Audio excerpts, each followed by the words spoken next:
it feels a lot better than looking at the entire planet and whatever's going on there, because that's just too much.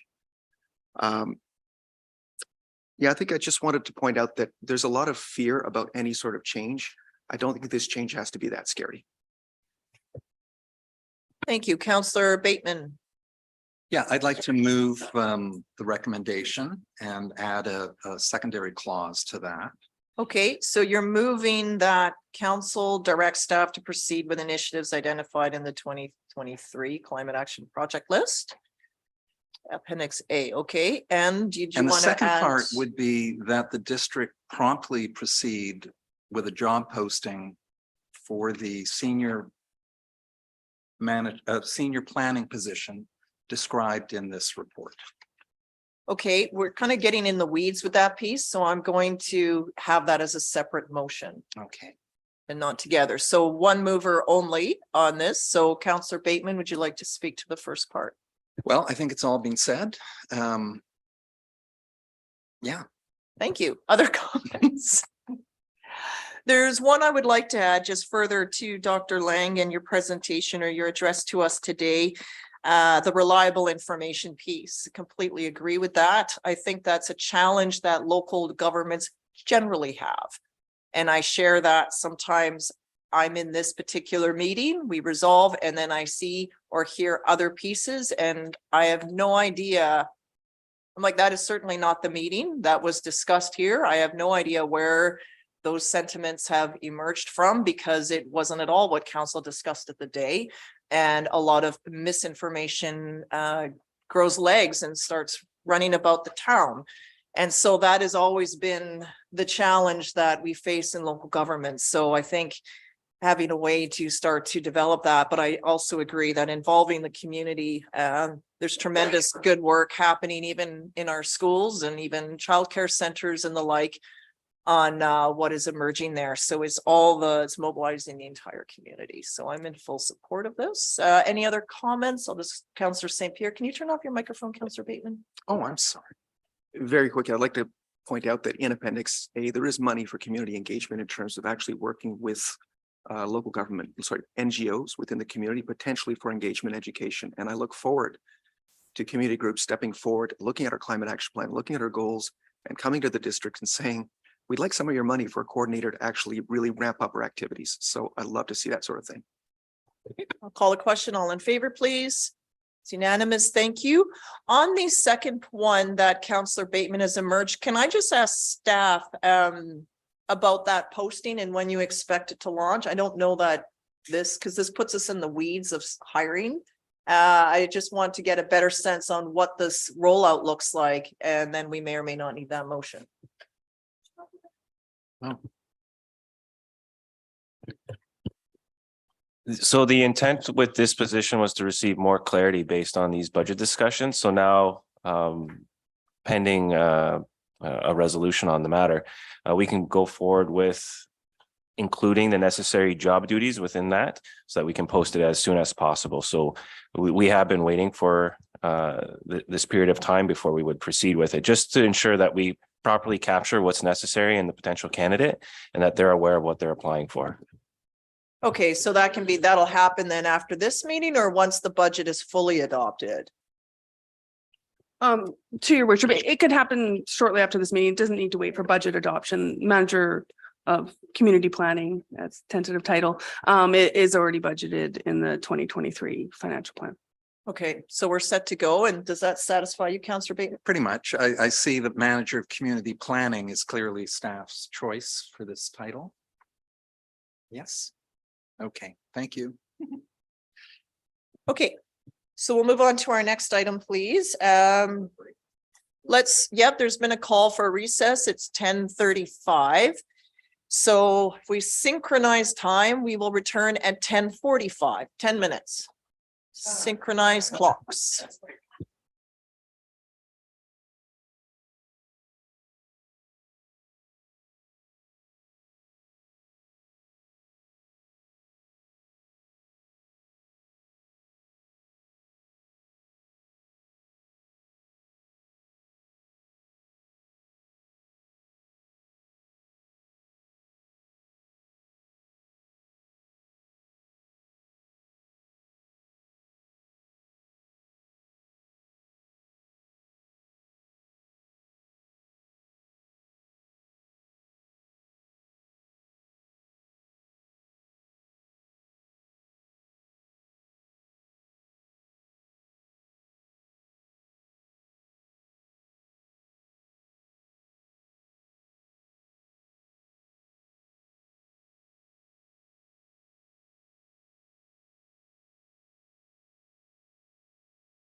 Okay, can I call members of council back to your seats, please? What happened to Councillor St. Pierre? Okay, well, we're at time, so we're going to roll along here.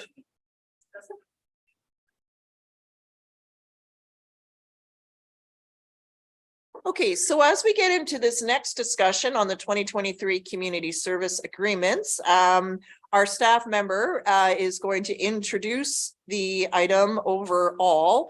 And then we have 4 service groups here with us today that have provided information into the agenda, and as well, I understand, have presentations that they would also like to make to council. And then I'm hoping that we can deliberate and conclude in a reasonable time frame. I think I was sort of had in my head an 11:30 target. I don't know that that's achievable, but for me, it would be a 12 o'clock finish. But then we still have quorum here for the rest of the group to continue. So I just ask that all of us share the airtime. Let's use it effectively so that we don't burn out, but we continue to make good decisions throughout this process. So I'll turn it over to staff to introduce it to us. Thank you, Your Worship. The report today presents 4 organizations which have requested to become service agreements. And those organizations include the Sooke Fine Arts, the Sooke Arts Council, Sooke Shelter Society, Sooke Regional Community Health Initiative. 2 of these groups are already included in the budget as line items. That's the Sooke Fine Arts and Sooke Arts Council. They're both included as line items in the 2023 budget at $7,000 for each organization. The other 2 organizations, the Sooke Regional Community Health Initiative, has been provided a service agreement from the presentations in December. So they are entered into an agreement for just roughly over $25,000 a year. And this request from them is an increase to the operating funds. It's not an increase to additional services. This is for maintaining status quo for some operating constraints that they have for budget. And the additional request from the Sooke Shelter Society, this is a new request as a community service agreement. They have received funding in the past as a grant, and then also they have been a recipient of the Strengthening Communities Grant opportunity. That is essentially the application is done through us, however funded straight to them for their the Strengthening Communities Homeless Initiative that they've been working on the past year. I've included in the agenda or in the report here in the agenda, just some extra supplemental guidance from the province for best practice when considering a service agreement. And just some of the items here that I just wanted to mention, when identifying a service opportunity or need that a local government feels it should address, this is when it's a good time to consider a service agreement. If an existing service that needs to be expanded or improved, when the existing service that is already is proving to be too costly for the municipality to provide, or when there's a new service for which the community has expressed a strong demand that is presently not provided. That's kind of the starting point which they had provided for guidance that I just wanted everyone to consider when listening to the proposals today. And just last, before I turn it over to each of the groups, the financial impact today, currently, because the 2 organizations are funded in the budget at $7,000 each. So any additional requests for service agreements for funding going forward would require either a tax increase, or you could request that we look at funding from one of our existing reserves. So just to keep with the order of the report, I'm going to just pass it over to the Sooke Fine Arts, and they have a quick presentation to just provide an overview of their request and what the organization does. Thank you.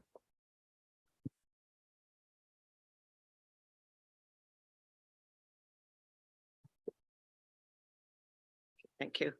Good morning, Your Worship, councillors and staff. Thank you for the opportunity to be here today to give this presentation. My name is Terry Moore. I'm the Executive Director of the organization, and with me today is Debbie Clarkston, who is our treasurer.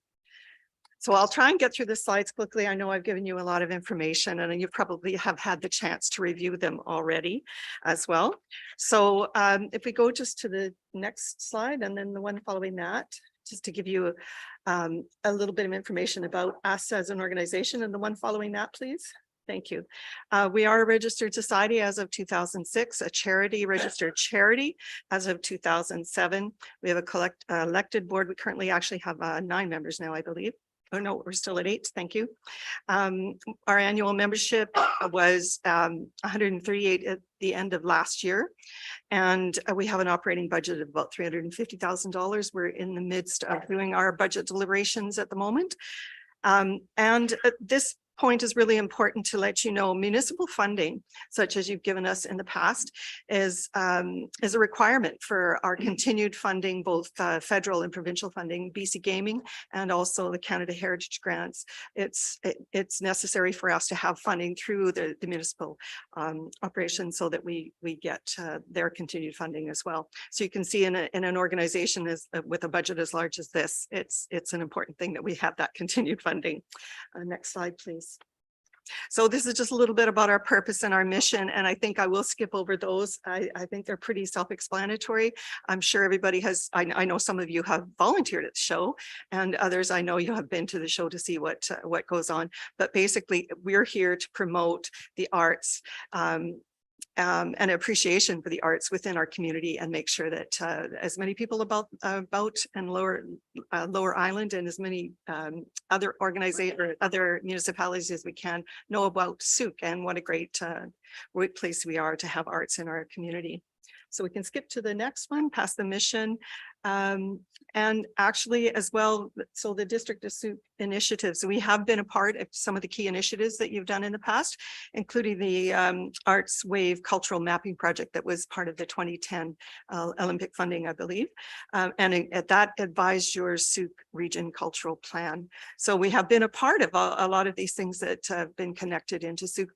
This will be our 37th year coming up as an organized, or sorry, as a show coming up. And that can go to the next slide if you would please. So we did start in 1986 by the Sooke Region Historical Society and the force that is Alita Pierce that puts on great ideas in our community. That came through Expo 86 funding. We are a volunteer run organization, between 300 and 350 volunteers every year. 7,000 to 10,000 hours are put together to bring this event. It is a year-round job for myself and the other person who works in my office with me. Usually we've got 250 artists. We had 277 in 2022 as an initiative that meant to broaden the base. People can submit up to 3 pieces. We'll accept 2 pieces into the show. That worked really well for each artist, and it increased those numbers significantly to have more artists in the show. But typically the artworks, and there are all sorts of styles of art that we have. Those are around 380 in a show year. And typically we have 8,000 to 9,000 visitors. Last year we were a little lower. It was the first year coming back out of COVID. And we believe that people were still a little nervous about coming back into the space where there might be a whole lot of people. So there was still that potential. We found that as well with the volunteers, that we were down a few in the volunteers because of that as well. However, having said that, we are getting all sorts of people new to Sooke in the past few years, really interested in what's going on and have already started signing up to be volunteers in the show. So we're really quite pleased about that. We also did a successful transition to an online show for COVID. During the COVID years, we were able to transition really well to an online show there. So we kept in the public eye, we kept Sooke in the public eye in terms of the arts, and managed to, with the help of government funding, managed to stay alive during those 2 years. So in terms of our volunteers, that is a huge part of how we manage to survive in the year-round project. We have team leads. We meet throughout the year. We have set up and then running the show. So it's pretty much a year-round thing for volunteers. Some volunteers as well as our board are also volunteer members. So the next slide. I noticed when I was at the meeting in December, I sat in on the meeting in December when you were talking with the other groups who were discussing their service agreements. And it was really important that community partnerships be a part of the game. And so these next two slides are talking about the different groups that we partner with in order to make sure that this show continues on. And you can see there through the not-for-profit groups, there's a lot of them there. I know some of them here today too. We share resources with them. The Sooke Region Museum market nights, we have lowered our hours or lowered our rates during that time just to allow people from the market to come over and see what's happening at the show as well. The museum actually had staff attending our information booth. We have an information booth at the show, which promotes all of those things in Sooke, and staff from the museum came in and sat in at our info booth as well. The community association, they allow us to park for our purchaser preview nights and our artist celebration events down at the flats, and we borrow tables for them. The same with the loan cupboard, we borrow mobility aids from them for the show. Air Manor, we borrow teacups and saucers for our seniors tea. And then the food bank generously allows us to use their refrigerator truck. In the past, they have for the events to store our food, so it's properly cared for. And then the next slide talks about the different business partnerships that we have in the community. I think it's important to note that that we try and hire locally as much as we can. We have local contracts. If there's somebody in Sooke that can do the job, we will be asking that person in Sooke to do the job. For instance, Vic City Crane is a Sooke-based industry, our business, and they move our shipping containers for us from Otter Point down to the arena in order to allow us to put the show on. And it's the same with all the rest of these businesses that we have going on to various degrees. So next slide, please. So we wanted to also talk a little bit about the social impact that we have before I talk about the economic benefit that the Sooke Fine Arts brings to the community. So we have specific engagement opportunities within our show for various sectors. So we have the seniors tea, we have a youth art gallery. In past, we've had the street signs project that we had going on through the CRD grant. We hired local youth through the Canada Summer Jobs when we have that funding. We engage the seniors through volunteers. A large part of our volunteer base is seniors. So, and then the seniors tea is specifically for them as well. But the health benefits, I think, of having a good, strong arts community in Sooke and an outlet for those things are just multifold here. For artists, they get to create their art. They have an outlet for it. For volunteers, they're participating in an event that's really important to this community, and it becomes important to them. We have a real community of our volunteers. Like, they come back, a lot of them, every year.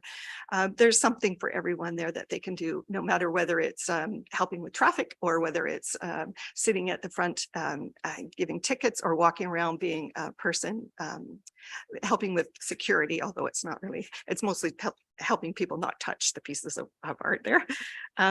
But for newcomers, it's an opportunity for them to become a part of the community as well. And then for attendees, even just viewing art is known to reduce your blood pressure. So listening to live arts as well, live musicians, it's a good thing for everybody. So onto the economic benefits to the community.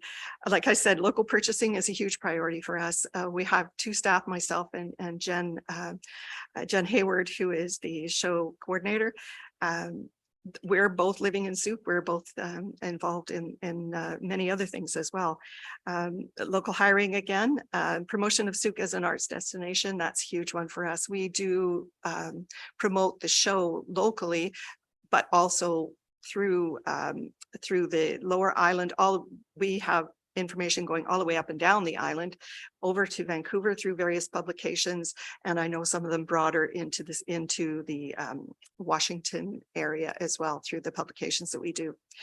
Again, I mentioned the info booth, that we have local businesses and tourist features that we share with people. We even have a restaurant menu binder. We have one person who goes around to the restaurants and makes sure that we have their latest menus to share with people. The next slide, please. This is something that's different. I know we have had obvious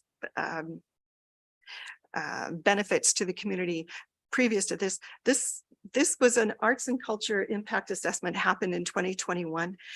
This actually was really interesting to us. We were a part of this, answering some questions for them, but you'll see on the next page the map that it covers. And it's the first time that some actual dollar figures have been attached to the value of having the arts in the community. So this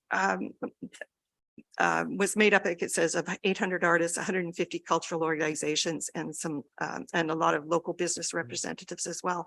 So the importance there and the coverage of there was really interesting. You can see this on the next slide. It'll show you the area that was covered. And it's important to note that what's not included in this, so it's not skewing numbers, it does not include Squamish, the Sunshine Coast, or any Vancouver or Greater Vancouver districts. So it really is the island, and then over onto some of the mainland, but it's Vancouver Island and the coastal islands, basically, with a few other areas up above those districts that were not included. Next slide, please. So the really interesting thing for this is that it shows that, or what came out of this was the financial impact of having an event like this is into the community.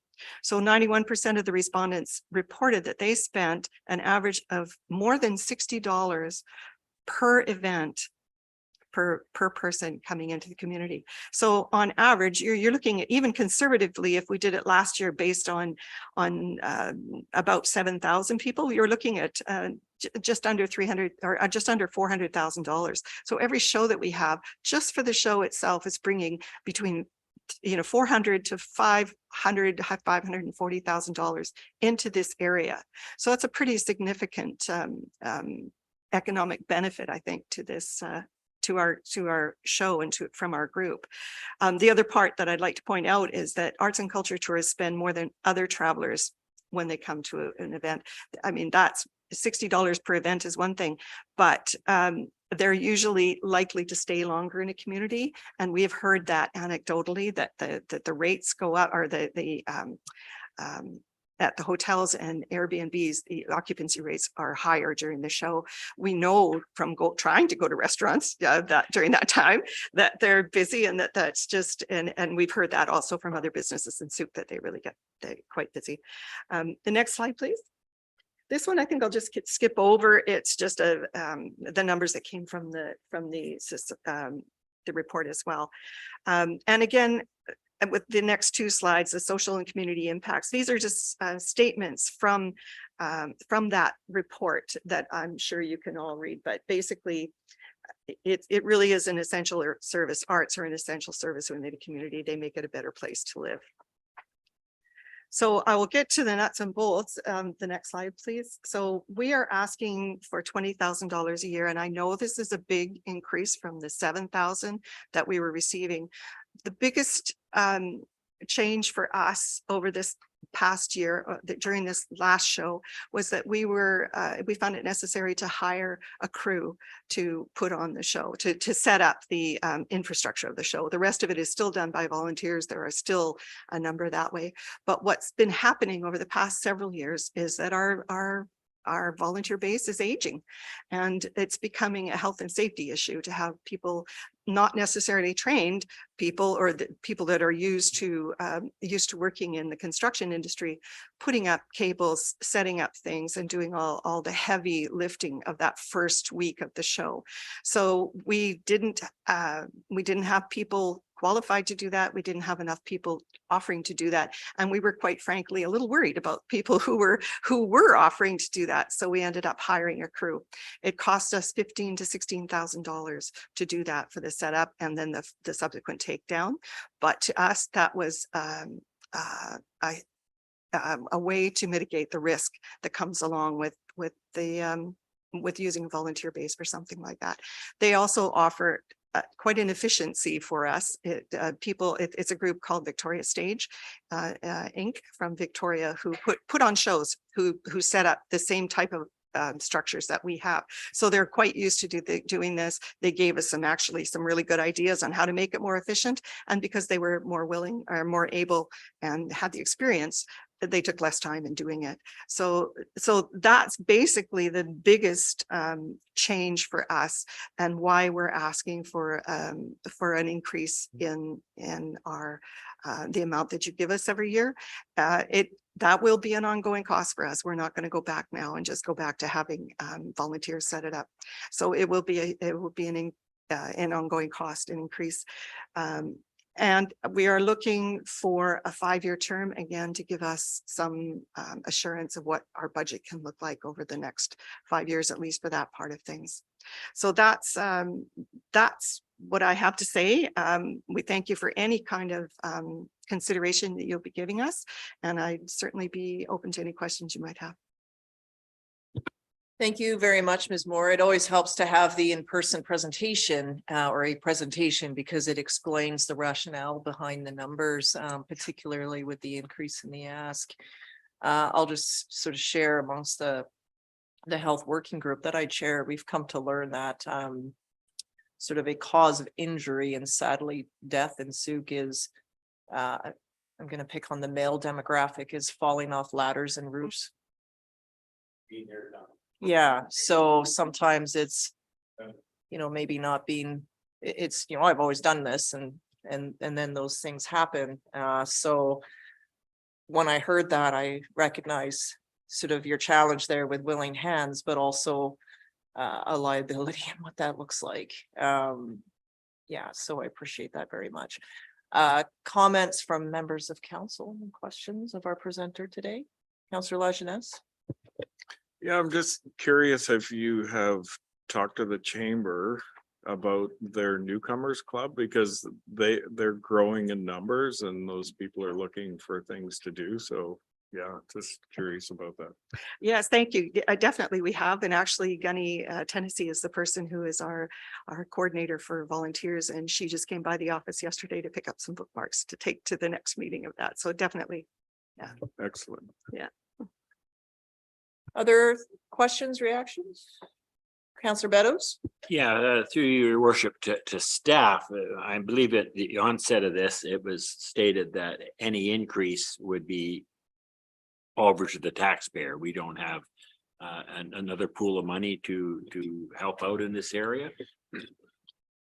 That's correct. That would be one of the funding sources is property taxes through an increase this year. The other option is from reserve, and just looking at what the COVID restart reserve, what would qualify in this, each of these requests could be funded from the COVID restart, which we still haven't brought forward the capital in our recommendation as far as the 5-year capital plan to spend those funds. So like it may be early to decide on allocating those funds at this point, but that it is a possibility. Okay, I guess I'm struggling here because I know the fine art, it's a wonderful event and it does bring a lot of economic activity. But I'm also aware that we're talking about a 9.34, I think it is, tax increase, and an increase with this put another 0.15. So now we're at the 9.5 and we have other considerations. So I'm struggling with that. I certainly do appreciate what you're up against, and be belonging to a service club and the aging service club. I know it's harder and harder to get people to haul cables and lift ladders, and myself included. So I'm struggling with this a bit, but I just did want you to know how much you are appreciated and how much that art show is appreciated in this community, and what we can do, but if we can't, we can't. It's as simple as that. But I do appreciate what you put forward, and you put it in a very articulate way, and we appreciate that. Thank you. Councillor St. Pierre, then Bateman. I was curious, sorry, I was curious about your funding model in terms of how municipal funds get leveraged with other orders of government, CRD, whatever it might be. The one piece that you've mentioned specifically, which obviously we're well aware of now, is the gap in volunteers to actually do that work. And you mentioned $16,000. how does our money actually translate? Is it simply we've got our foot in the game and that way other people are willing to, or is it actually on a dollar per dollar basis in some way, or how does that work? It isn't a dollar per dollar basis. It is that we have to prove that we have municipal funding in order to even carry forward with the two particular grants that I'm talking about. One is BC Gaming and the other is the Canada Heritage Grant federally.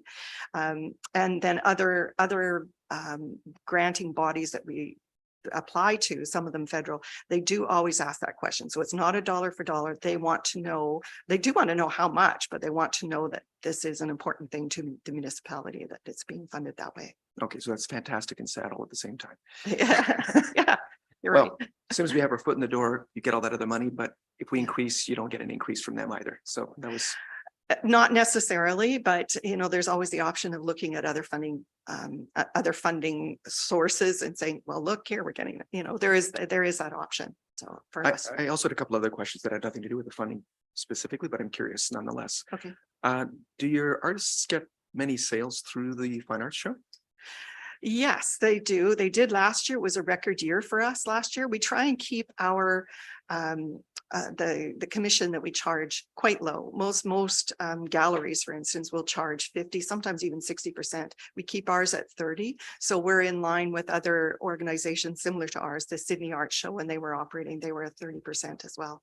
But as far as percentage, Debbie, do you know what our percentage is of what percentage the sales would be?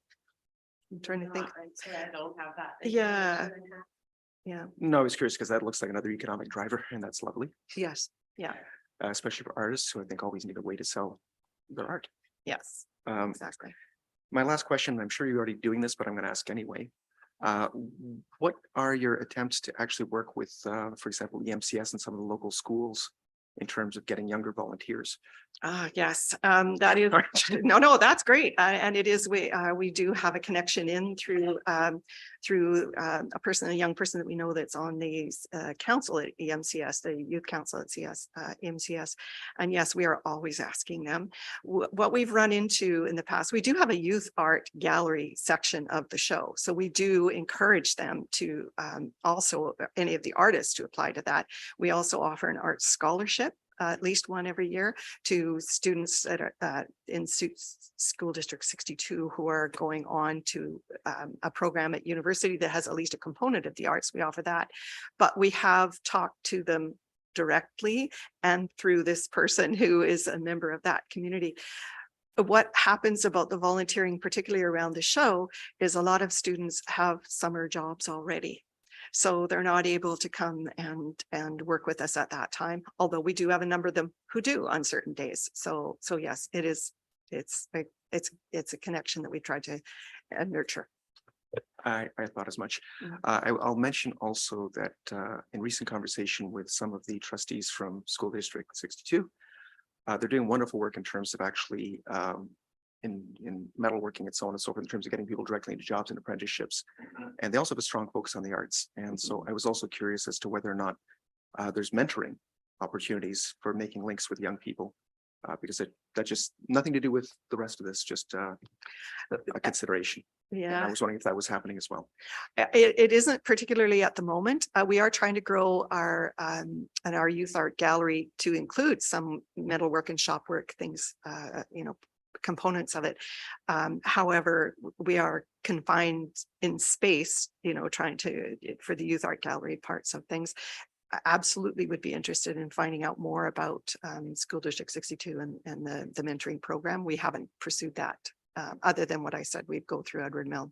But the other schools, the other three high school levels are eligible to be part of the youth art gallery as well. So. You're welcome. Councillor Bateman? Yeah, thank you for the presentation. Always fascinating and informative to learn more about this landmark key event. In terms of, and thank you for that very clear ask, the $15,000 for this setup and takedown crew in particular. The cadets, have you talked to the cadets? Because I was involved with the CD Saturday and they're like a pretty powerful group of young men Yes. and women. Yeah, that I did speak with their commander after a meeting here, I think 2019, somewhere around there. And then, of course, we had the 2 COVID years. So, and last year we didn't get that back together, but yes, we will definitely be Yeah, talking to okay. them. And the $500,000 in terms of direct economic impact in Souk, have you been in touch with Gail Scott, the district's new? Not yet. Okay. No, That would be a good conversation for you. yes. So through you to staff and to Mr. Curry, this SUIT program of the Arts Reserve Fund. I'm not sure what, it was 53,000 as of last year with the plan to add a further 18,000 in each of the next 2 years. That was last year's plan. I don't know what, is the Spa Reserve Fund a potential spot to pull $13,000 to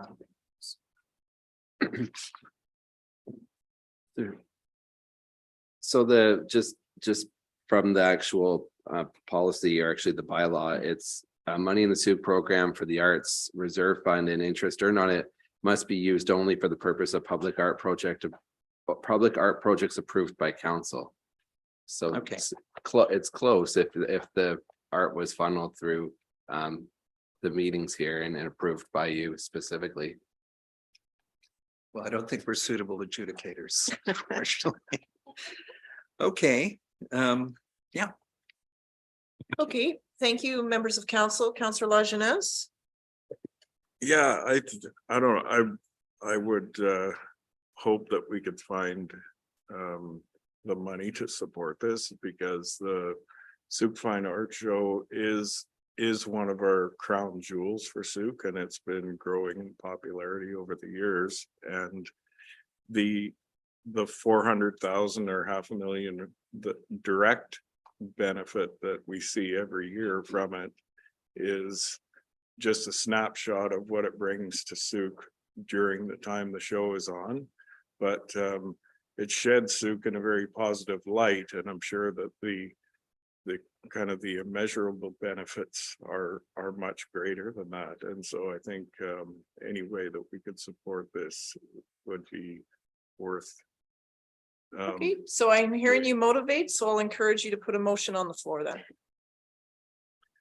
That we provide the Souk Fine Art Society with the funding that they're requesting, and if there's some way that we can use money from the Spa Reserve Fund. Okay, to so do you that. need to stick to the motion, so be that council direct staff to fund the amount of $20,000. And to establish a 5-year service agreement.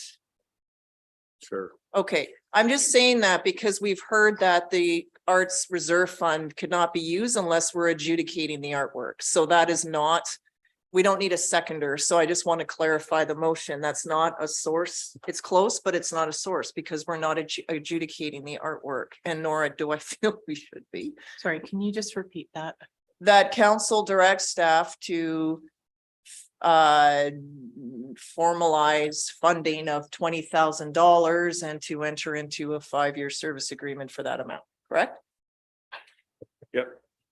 Okay, so that's the mover. Would you like to speak further to it? No, that's good. Okay, other speakers on the motion that's on the floor. Councillor Beddoes. Yeah, I appreciate the sentiment behind that, but I'm afraid that I can't support a $20,000 increase, especially in this tax year when, groceries have gone up 7, 10, 15% or whatever it is.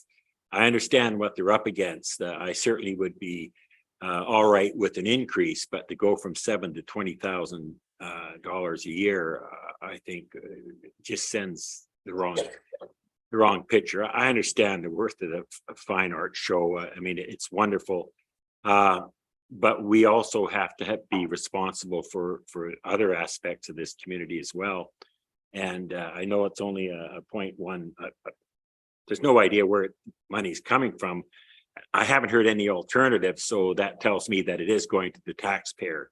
And right now, I'm looking at how to trim 0.1% here and 5.5 somewhere else to try and cushion the blow to a large tax increase.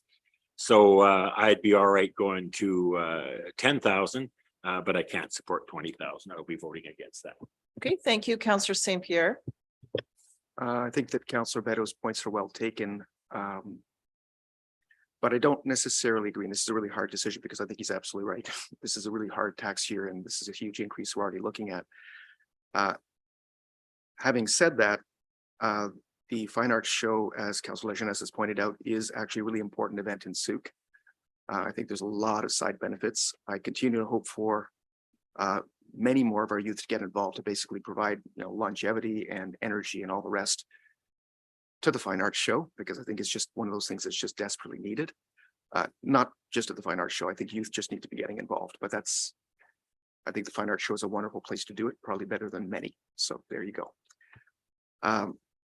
I seem to recall that the COVID funding, relief funding was mentioned. So there is actually another source potentially, although it's not a stable source for a long period of time.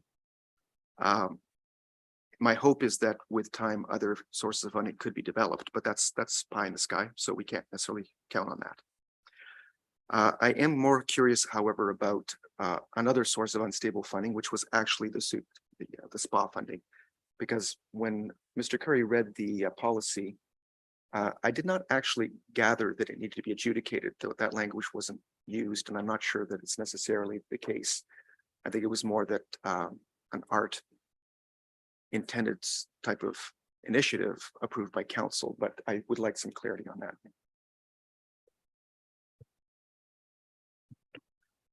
To your worship, I'll take this. So I think with the service agreement request, I think staff is just seeking direction on the dollar value that council is supportive of. And what we can do is Mr. Curry and I can take this away, whatever values are supported, come back on to the Tuesday meeting and provide that kind of as an update of potential funding sources, kind of sharpen the pencil on a couple other line items. And once we know the amounts that are supported by council, provide some recommended funding options at the Tuesday council meeting to narrow down the scope. For the purpose of this meeting, it would be great just to understand the value that you would like council to the district to support, if that makes sense. I'd like to thank Ms. Gray because that really does clarify things for me. I'd much rather move forward with a 20,000 request at this point, given that it's committee of the whole. See what staff comes forward with in terms of creativity, because they've been great in that in the past, and see what we can do about it next Tuesday. Point of clarification. Yes, go ahead. Councillor Bello. Just that if we approve a 20,000 funding, and this is just the guidance to staff, I understand, then we're not locked into that until we get the rest of the budget through. Okay. No, you could actually stay, you know how we resolved into committee of the whole? Yeah. Is we could stay in committee of the whole for this to flow to, does it have to be ratified at special council to flow to the budget? So maybe an amendment would be to the motion, if that's the case, is to, you could add like in principle, oops, damaging everything. That in principle, so that when we get all those pieces together, we can see the big picture. I'll look to our corporate officer just to clarify procedurally what we would need to do. Yes, your worship, I'd be happier with that approach. Yeah. Because again, I think this is a wonderful event. But I am really, really worried about the tax implications. And if we could find it some other source or something, I'd be open to that. But to get locked into 20,000 at this point in time, I'm not in favor of. So I'm not sure how to proceed. I'm glad for the clarification that we can look at it finer. In principle, we're interested in helping out the Souk Fine Arts with their event to a larger dollar amount. But where it comes from is not clear yet to me. Okay. So I can't vote for something which I'm not clear yet. Can I ask the mover then of this motion? There's just an edit that's coming here that is asking direct staff, and it's just to bring back funding options at the March 21st meeting to formalize, 21st meeting, to formalize, to consider formalize in funding of 20. Are you comfortable with that amendment? Yes, that's fine. Okay, so then that I think will, to Councillor Bettle's point, is then we can see where this will work. It's just staff need guidance from us so they can do that other piece. Okay, is that your hand? Yes. Did you have your hand up? No, okay, go ahead. Can I ask a question through to the app Yes. at this point? Yeah. Thank you, Ms. Moore. You've cited 15,000 for the setup and takedown, and what would the additional 5 be used for? Microphone, please. Thank you. Covering increasing costs that we have over the years. For instance, the Sea Park there, we've had to go up from there, We know the feeling. Thank Yeah, you. yeah. So that's the type of thing. Yes, it was. Yeah. Okay, thank you, Ms. Moore. I'm in support of this. When we actually see the show itself, it sort of I'm going to use the iceberg analogy that the show itself is the tip of the iceberg, where the real iceberg is underwater throughout the year with the volunteers and the like putting the actual show together. So the art doesn't get done at the show. It's artists that are working on these projects throughout the year, and then hitting the submission deadline and the jury deadline, then steps in and so forth to actually enter the show. And so there's a lot of that on the ground by the artist community, as well as from the volunteers here. For many to that volunteer, in some ways, it's sometimes you hear from residents as they're busy, as they can't commit to something all the time year round, but they can bartend at the fine art show or help with this or help with the setup or help in the gift shop for those specific days in the year because other obligations take them away the rest of the time. I appreciate how difficult of a decision this is for council, but at the same time, it's finding ways to continually attract residents, business opportunities to our community, and having an event like this that showcases the spirit of our community in a tremendous way is saving on marketing costs that we would other need to do to draw folks here. In many ways, we're becoming a discovered entity, but there's also those that plan trips now specifically around this trip, around this event, and it all builds. So it's saving those dollars in that way for this. Sadly, too often it seems that when budgets are cut, and we've seen this before, art and music programs are the first to go. However, those ways of expression are important for those that are needing to find a way to express something that maybe aren't physically active, but are certainly finding other ways of expression, which are really important, which is why the youth component is very significant here. It's a way to express when words cannot do so. So I'm looking forward to this, and we'll see where it goes. And I think from a continuity part, while it's great to be a line item funding, that actually doesn't mean much in the world of finance.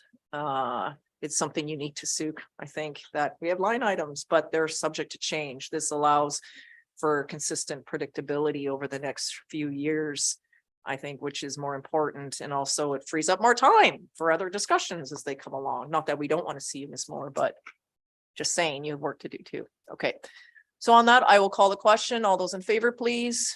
It's unanimous. Thank you. So that is the first one. I think those other ones can wait till the end of the discussion today. Okay. Thank you for being with us, Ms. Moore. I'd like to call up our next presentation here, which is the Sooke Region Community Health Network.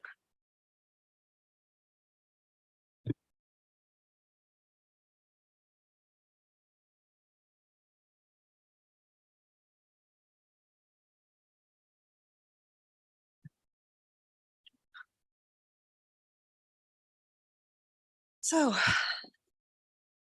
hello, everyone. Mayor and Council, my name is Christine Bossy. I'm the Executive Director of Sooke Region Communities Health Network, and with me today is the Vice President of Searchin, Annemieke Holthuis. We're here today to talk about our desire and need, I would say, to increase our present funding. District of Sooke is already generously providing us with over $25,000 per year, which helps us with our core operations, keeping the lights on, and our core staff. This is very important to us because it is very difficult to get that kind of core funding from grants. We are very good at getting grants into the community and providing and supporting for programs and support and social services. But unfortunately, these core items are not often provided through grants. Grants are often on an annual basis. They're off and on. It's not sustainable. It's very hard to guarantee more than 1 year at a time. We do already have two contracts with, one contract with Island Health and one contract with United Way for Better at Home. So it's not so, and then again, Island Health is a cornerstone to support that core funding. We would like to request a total of 50,000 rather than the 25 that we presently have. This again, and indexed overflation for the next 5 years.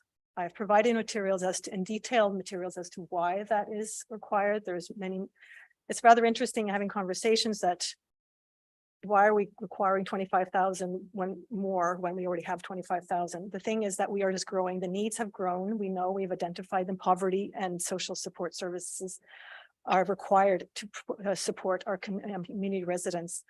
And then we are constantly growing in our services. It's not only just doing a few things, as you see from the previous agreement that we have with you. We are doing way, way, way more than we initially did with the previous agreement. And that is why we're requesting extra funding. That extra funding then would go to leverage staff and volunteer hours and other funding to develop proposed projects in Sooke. As you are aware, yesterday we have was announced that we secured for the funding from the Ministry of Health for the Community Health Center. Anamika will address those questions if there are any. And also we're continuing to pursue the Elders Complex and Senior Center on that same lot. Supports for the board of directors and governor's body. There is a lot of volunteer time that goes into this, but then also support staff like myself as executive director goes to support that governance as well. Supports through also, obviously, we're supporting initiatives and with underneath the OCP on the social services sector, whether regards increasing volunteerism or resource navigation and the social services in our community, also supporting the different nonprofits to be able to address the different needs and gaps in our community. And then we also exactly the core staff that we talked about. So I imagine you have many questions. So I thought we would have time for that. Thank you very much, both for the materials that you provided in advance to us, as well as your presentations here today. So open it up for questions from members of council. Councillor Bateman. Yeah, so thank you for the report. We saw it first at the community service agreement meeting back in December, and thank you for updating it and being very clear about where this funding will go.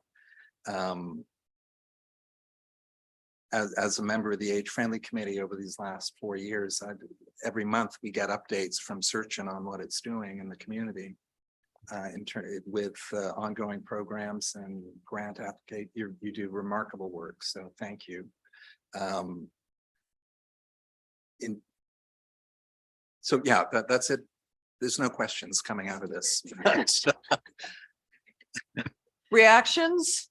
I'll look But I for do that. have We're a in question committee of the through whole. to staff. Okay, And this relates to the magic diminishing pot of money known as the COVID-19 relief fund. So I've looked up here, November 3rd, 2020, when Municipal Affairs and Housing released these monies to local governments. There are a number of categories for eligible costs, and one of them is services for vulnerable persons living with disabilities, mental illness or addictions, persons experiencing homelessness or other vulnerabilities. So I wonder through you to staff whether this fund might be appropriate if indeed we withhold one of the 3 district vehicles you've got planned for it, or tell me more.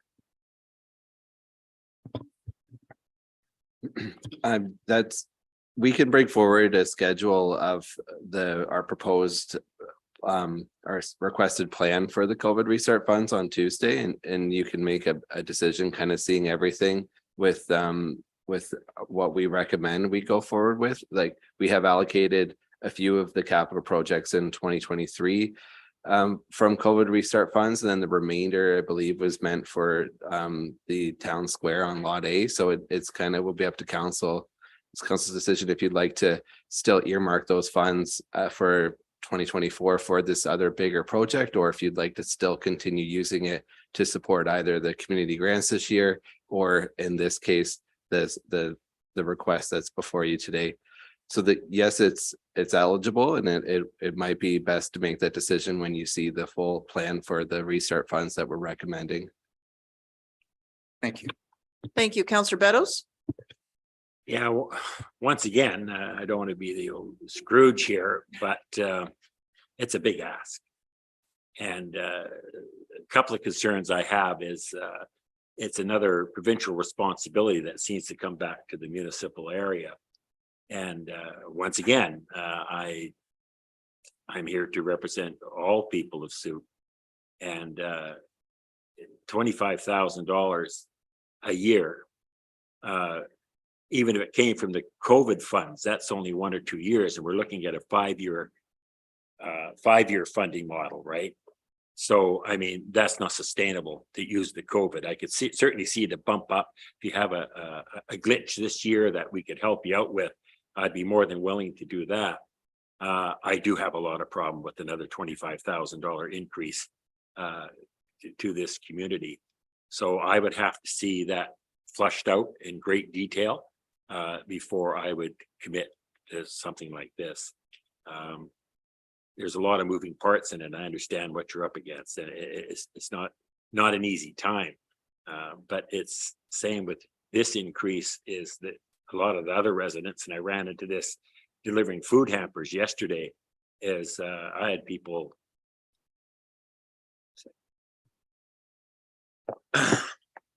in tears not being able to buy groceries. So you know, I know those are some of our residents that I was actually in Port Renfrew, but I know it's here too. And so they come to me and saying, I can't do another tax increase. We just do not have the money, even though it's a noble cause. It's a concern for me about these people that are on fixed incomes trying to make ends meet in this community. So I'm really struggling with this. So I need to see things flushed out a lot more for not just this project, but the previous one. It's good work you do, and I sure do appreciate it, but there is some limitations of what we can do. So I just want you to be aware of that. Thank you. Okay, Councillor McMath and St. Pierre. I was just going to move almost an identical motion to the previous one, but for this group. Okay, so that,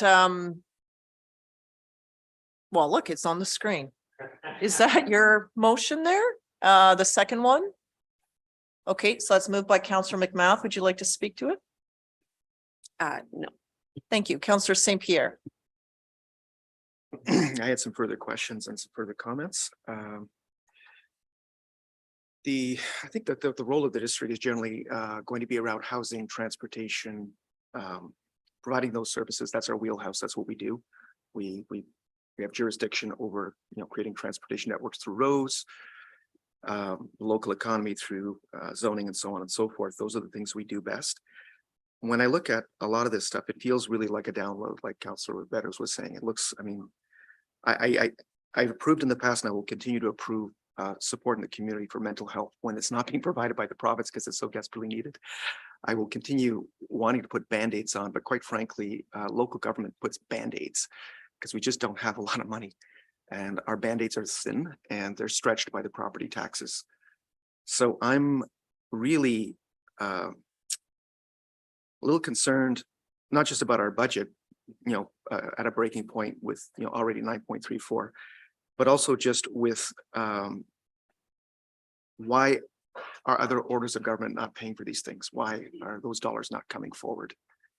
And why are we accepting it when we have so little to work with? We get 3.5% of the Canadian tax dollar. Where's the rest of that money going, for God's sake? Anyway, I'm just a little frustrated with that. I feel comfortable with the 25.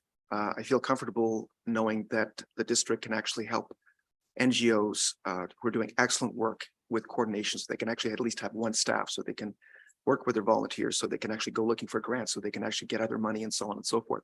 I just don't know if the district's really in a position to actually be doing a whole lot more than one part-time coordinator to really leverage NGOs to help them ramp up. And I'll be very interested to see what staff comes forward with, but I do have some significant concerns. Ms. Machado? Thank you. I think we need to change the motion. Council has already approved a 5-year service agreement of $25,000. So I Okay, think that we just need to consider formalizing an increase of $25,000 for a 5-year period. okay, is that okay, Councillor McMahon? Okay, thank you. I'll let you edit that while I go to Councillor Bateman. Okay, thank you. I think it's important to note that the province has in fact downloaded $5.9 million on us not so long ago for the Growing Community Fund, and that's not accessible for these service agreements. But that COVID relief fund, we got 2.7 million in 2020, I think it was approximately. We've got $1.2 million left in that. 5 years at $25,000 extra per year would be 125,000, or approximately 10% of the current funds for these 5 years. And 5 years from now, it's a very different world. We'd never have imagined district council in 2016, perhaps getting, what is it, almost $8.5 million from the province.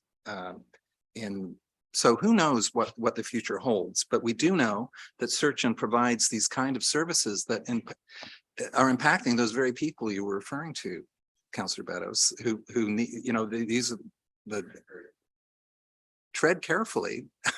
I'm simply saying that the services that Search-In provides are there to help vulnerable citizens, isolated seniors, the homeless, and on and on. So I'm just making that point, and no offense intended.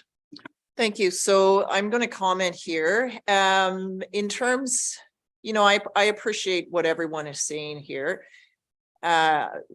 It's always been the challenge overall in terms of it's the big question, why aren't other orders of government doing their job? So why is it that we've grown and our ambulance service has not? Why is it that we even have to contemplate funding ECOM when they're only picking on the South Island and none others? It all goes back to local government financial resilience and the ongoing issues that face all of this. I would love that we could just focus on wastewater services and the like. But there's transport, and all of those things that are in the realm of local government. This work has always been because of the helping hands in the community that are out doing that work. And it hits a point where we run into those challenges in Souk, where families, and many are no longer just one income earner. Like, everyone has to earn now, and everyone is commuting out, and the time to volunteer and contribute is diminishing because everyone is caught up in this weight of survival. We were aware yesterday of some announcements within from the province. It's now the case of, what does that mean exactly? So the dollar amounts aren't specific. We're aware of the care team that has been said. We're aware that mental health support and addiction support is coming. When that will be and what that'll look like is still a bit of a mystery. And so I woke up going, okay, well, thank you very much. But now there's at least 50 things that we have to do as a local government, and probably 100 for Search-In to do. I think the big thing for Lot A is, it would be nice to mobilize that whole site. We know that we want the plaza done. For us as council to go in and, it's similar to the library, like we did sort of determine, like, the library's in this sort of place on its own on the one quadrant with this broom feel around it. And we know that there was cost to get those underground services in to get the library done. And then it was, what are we doing with the rest of the lot? We could go in and do it piecemeal and do a community healthcare center or just the plaza, and then wait for this and that. And then we're starting to dig up new infrastructure to put in the rest. I mean, this is just me saying, I think we just need to get on the show and maybe through synergy find ways to deal with the plaza, whether it's COVID relief funding or either. There may be an opportunity that'll emerge when all these groups are on site doing that work. right? It's a similar, we found synergy with the province in doing Connie Road because they're paving in that area. For us to mobilize a crew specific to do that area without the province being on board. And yes, we're paying a part of it for Connie and Manzer. It would be difficult to return when that crew is not there. So it's finding synergy in the site. I think all of these pieces, it's the same. You know, I got asked today in a CBC interview, well, you know, what has been the difference with municipal involvement in healthcare? I'm like, okay, well, we can continually write letters, make phone calls and send out requests, but it doesn't mean that anything happens. In the past, I couldn't even get a meeting with the Minister of Health to even share what was happening in Sooke. The door was closed completely. What we are seeing is a trend of provincial government being actually more responsive to local government on the ground and actually finding ways to engage in a different way. There was times ministers didn't come to UBCM because they didn't see the value of engaging with local governments. And now they are. They're making that a priority in their calendar. Now, this is all subject to change with prevailing governance, but that's the dance we always have to do with the government. So we are the ones in the end always holding the bag on everything.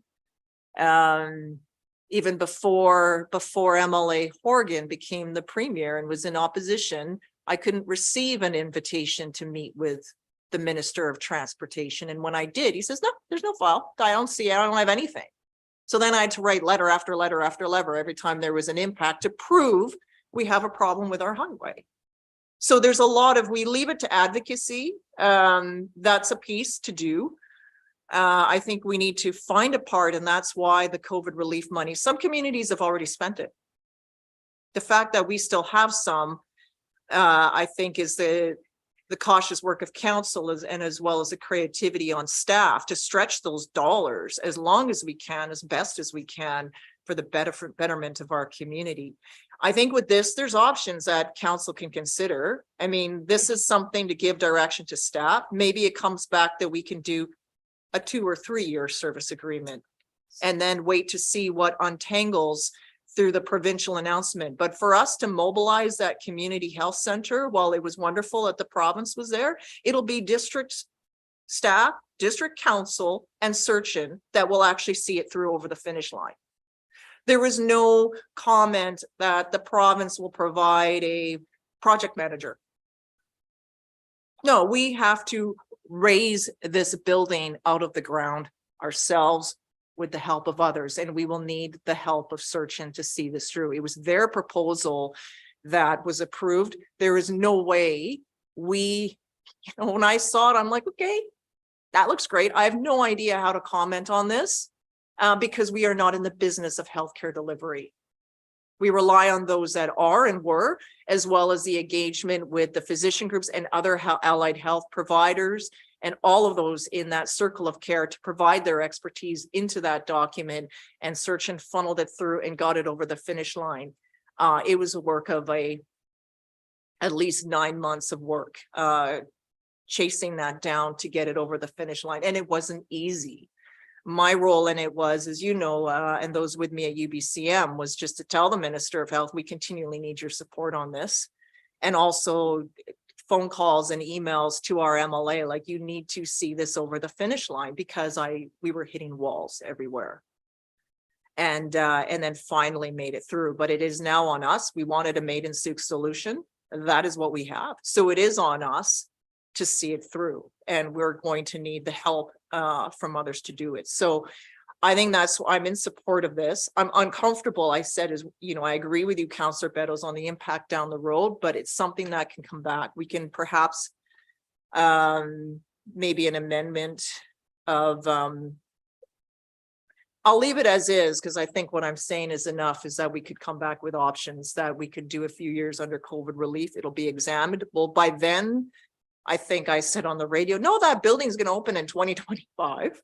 So with that in mind, we can see then what emerges with those other supports. And that may be the answer then of having the province bring those supports in to do that. So the funding request on us will go away in terms of mental health and addictions. They said that prenatal diagnosis, there's some key words that came out of the Minister of Health that he shared that is in the news release that they put into print that enables us to move forward. But at least this way we can understand the problem statement and say, okay, now here, this is what this means to us, and this is how the service delivery has to happen on the ground. Right? That makes sense. Counselor Beddoes.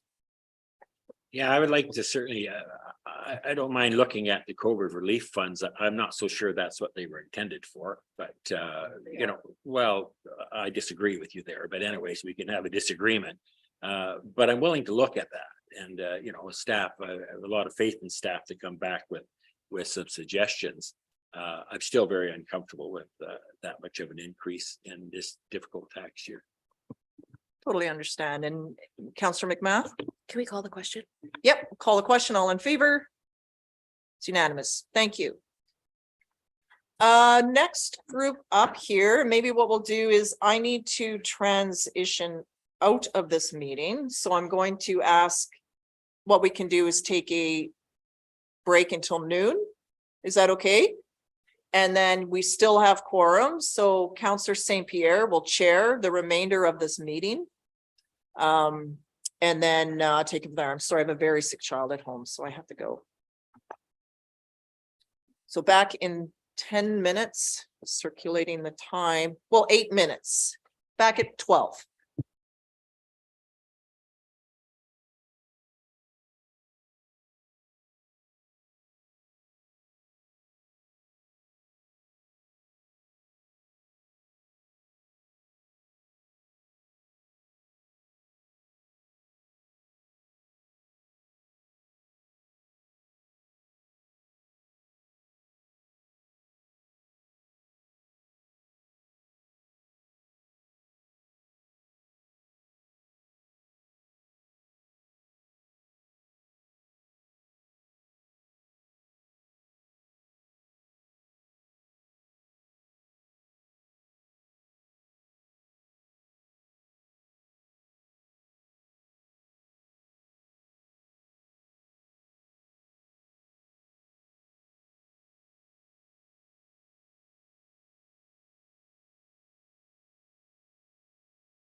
This one's more common.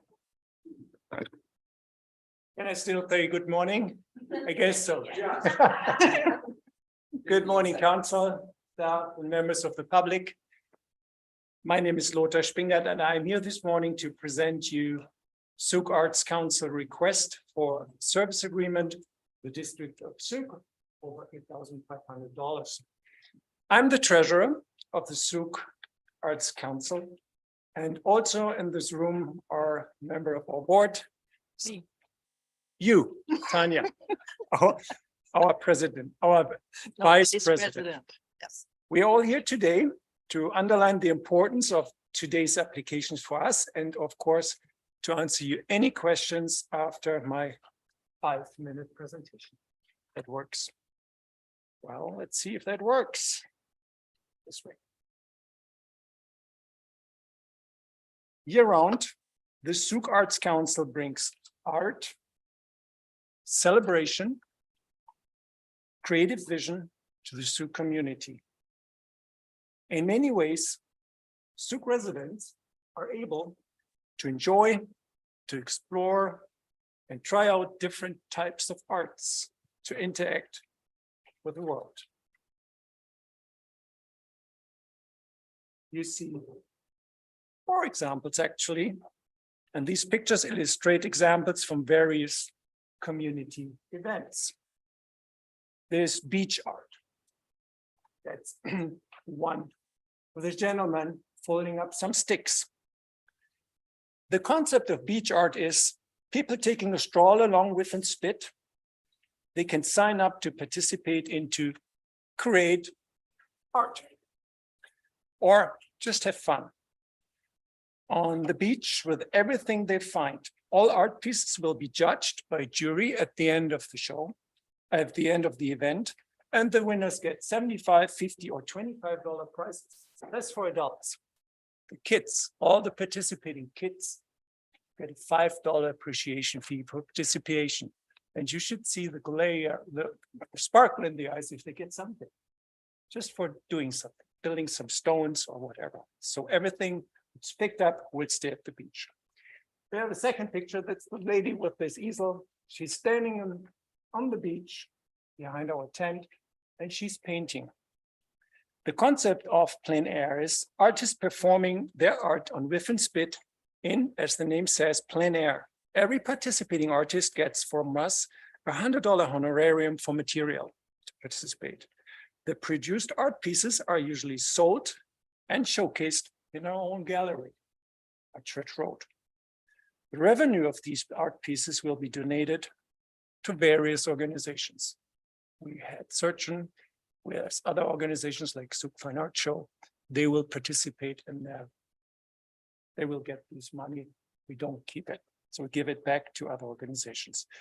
Zug Arts Festival is another big event, one of our big events. It's a lady on the back, on the left.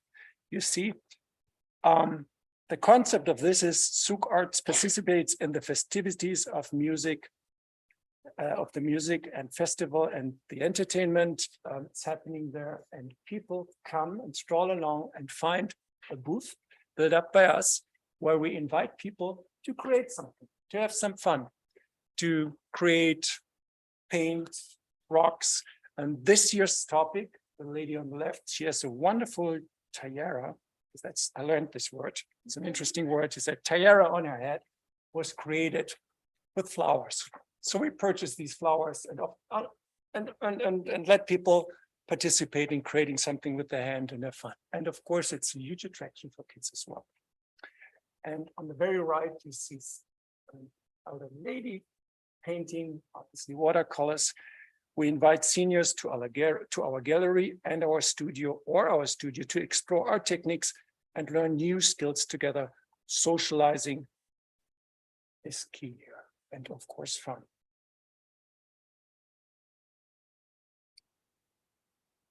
So Zug Arts Council activities and facilities also benefits local artists, students, families, children, and even local business.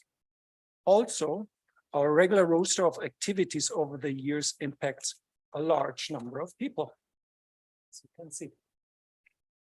Communities events like Souk Music and Art Festival, Beach Art Plein Air, Souk Fine Art Show reach out to thousands of Souk residents and Souk visitors from neighboring communities and from other countries, talking about tourists.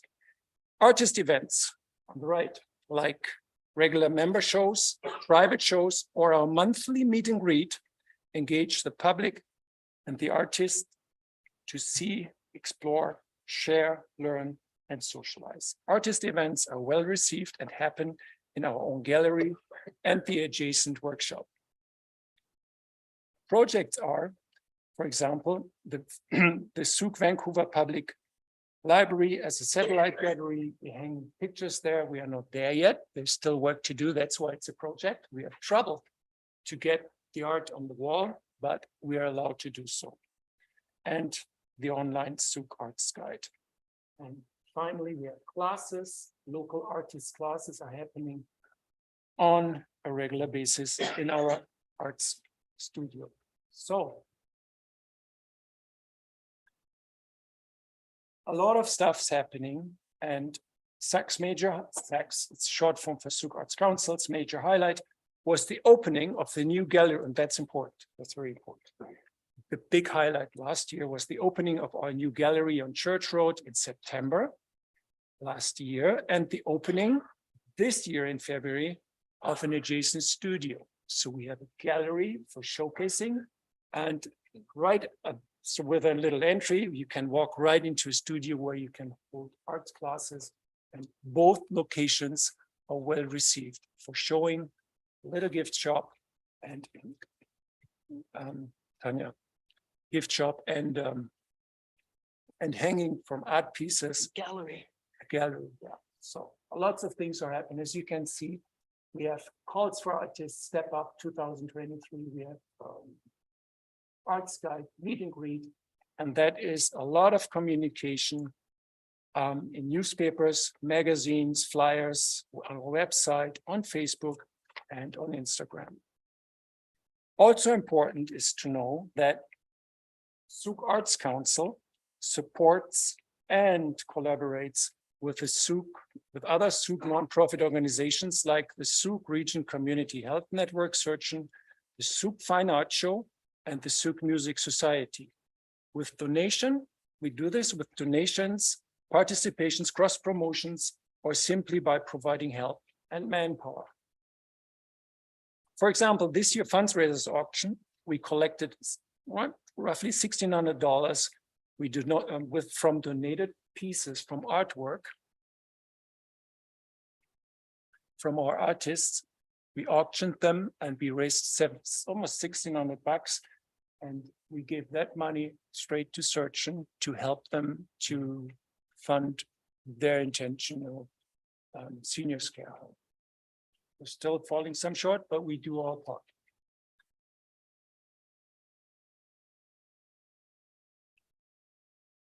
New 2023-2024 initiatives are in the making in various stages. This year, and that's new as well for us, SAC is taking over the administration and the stewardship of the EMCS bus shelter project at the Evergreen Shopping Center. In the past, the EMCS has been granted $1,500 for cost to maintain the art spaces. We're asking for this money instead of the EMCS. So that's came on top of our regularly received $7,000. That's why we're asking for $8,500. We see this project as a great opportunity to work with with young students and all of Souk schools. So we are broadening it up from EMCS to all schools to offer them a public stage to showcase their work. This project benefits SAC, the district of Souk, and the city in many wonderful ways. Weekly youth art classes, second project with students are in the planning. We plan to have a Friday class for schools and encourage art teachers from schools after school on Friday maybe to join and teach classes in our location, our studio. SAC is also planning to launch a second edition of the Art and Word book, which is this one. what's that? This one is available in our little gift shop, which is a collection of poems and visual art. We have volume 1, and that volume one has been sold over 300 times. This is how we generate money on the same side. And creating this body of work has been a huge project. Tanya can tell.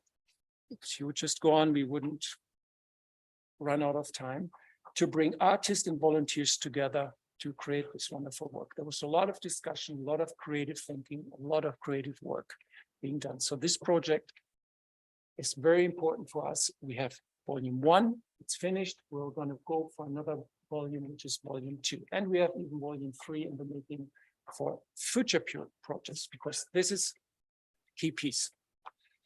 But this, and it brings collaboration with the Artists and Writers Society of Zug, which is another very important organizations, art organizations for us.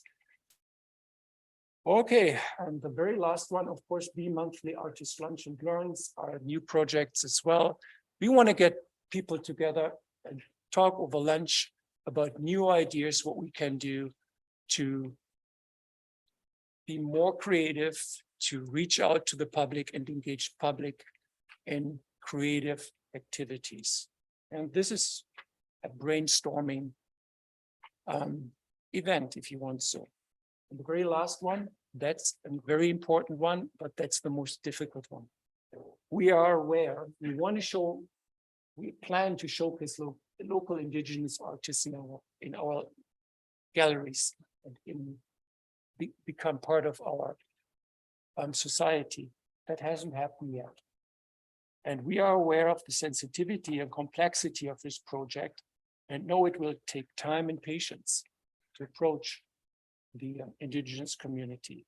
Some of our members will therefore participate in public discussions and events with the intention to learn about indigenous arts and traditions. The efforts are aimed towards a better understanding in how to approach and engage in a constructive and cooperative dialogue with all members of our community.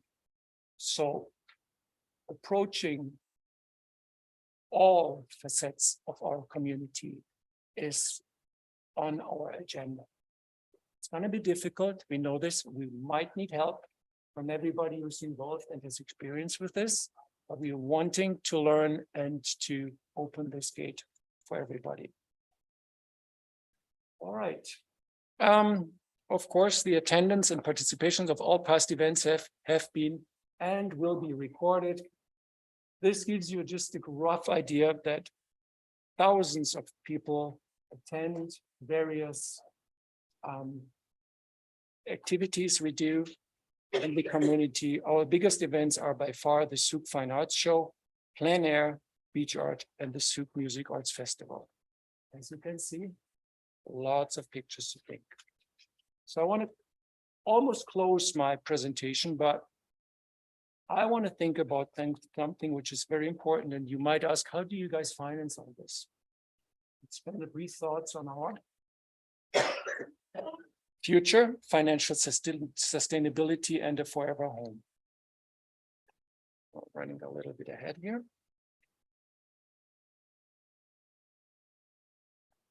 So there. Our projected income of $64,000 is split in 2 parts, as you can see. We applied for funding from BC Arts Council, BC of Zug, and the CRD.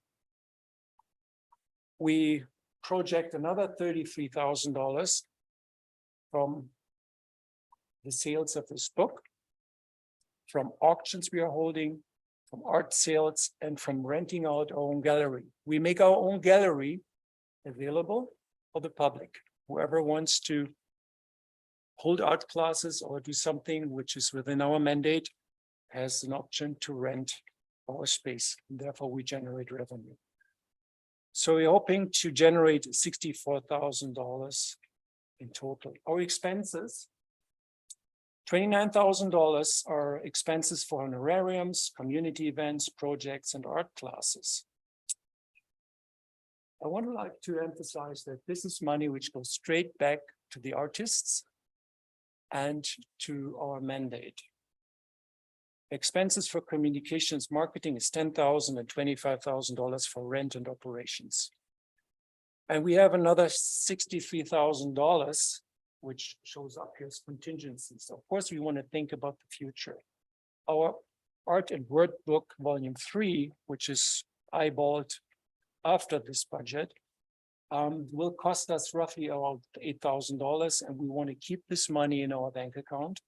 As much we want to keep the $25,000 in our bank account as a contingency, which is part of the COVID fund we received over last year, to move into a permanent future. Right now, we have a 2-year lease at Church Road for these two venues, the gallery and the studio.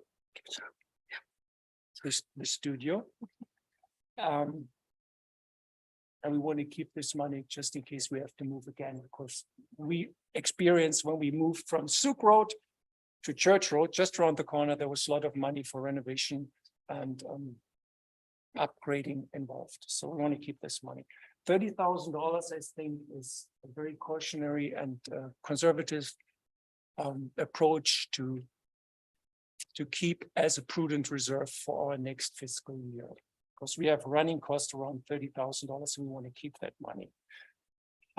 As for 31st of August last year, we had $62,000 and $798 in our bank account, which matches pretty much our contingencies. So what we are asking here for is to help us with our income of $64,000 with a fraction, so that we can cover our expenses to fulfill our mandate.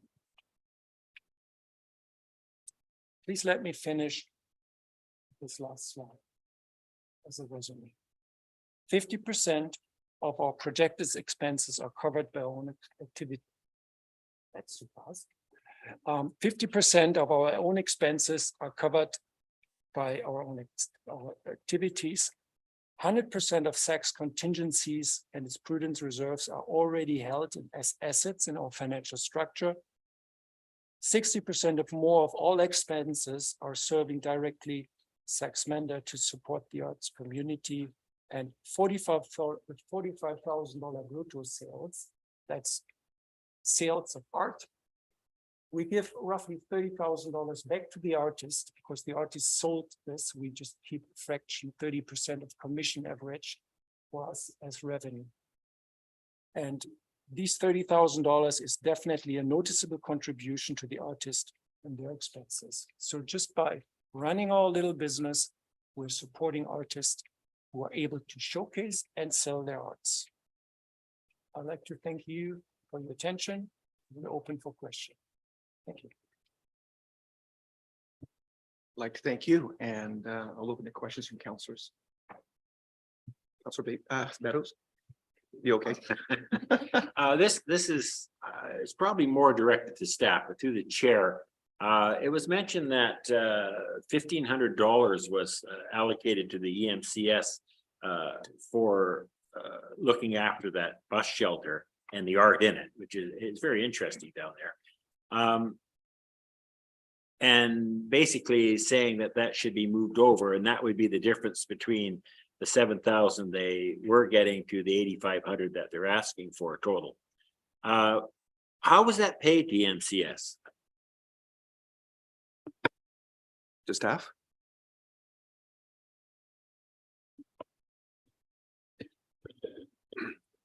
I'm just gonna defer this to Rachel, as I would have to look it up quickly to see where that line item is. And she may know firsthand from experience.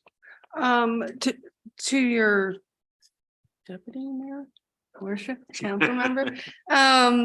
It is, I'm not familiar for sure with this program. It's $1,600. It's been a line item in the district budget for multiple years, as far as I know. I believe this funding is managed through the Parks Department.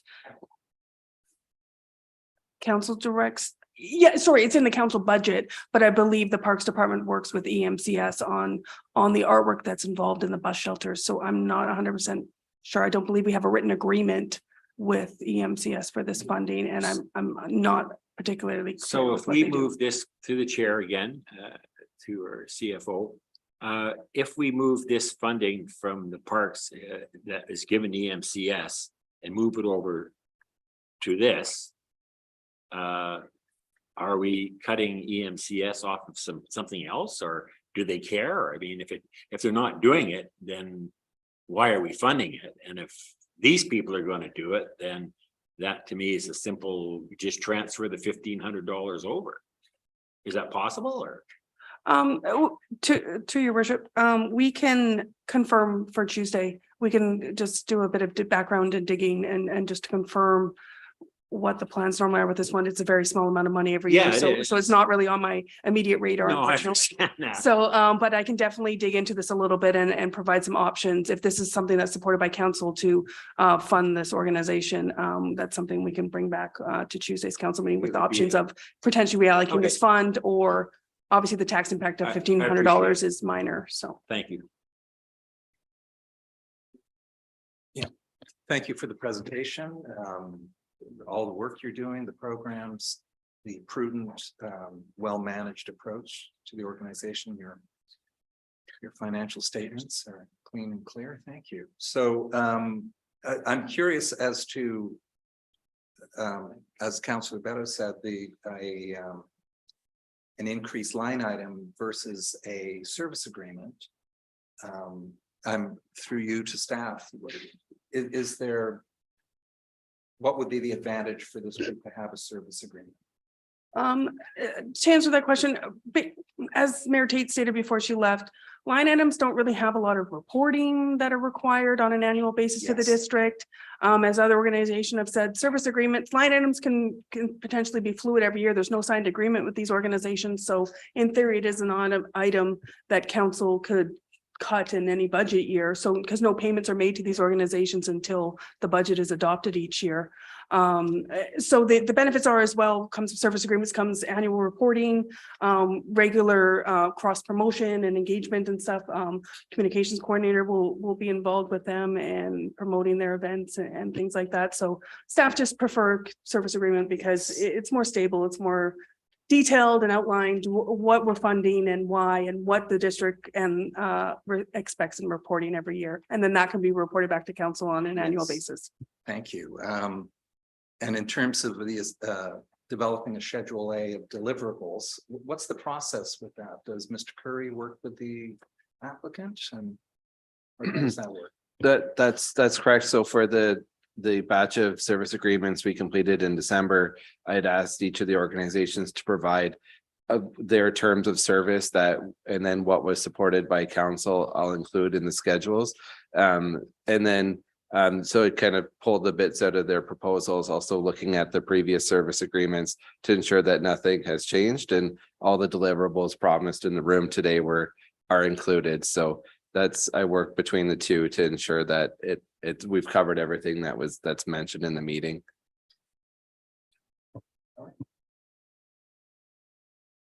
Any further questions or comments from council? Seeing none, I'd like to make a quick comment.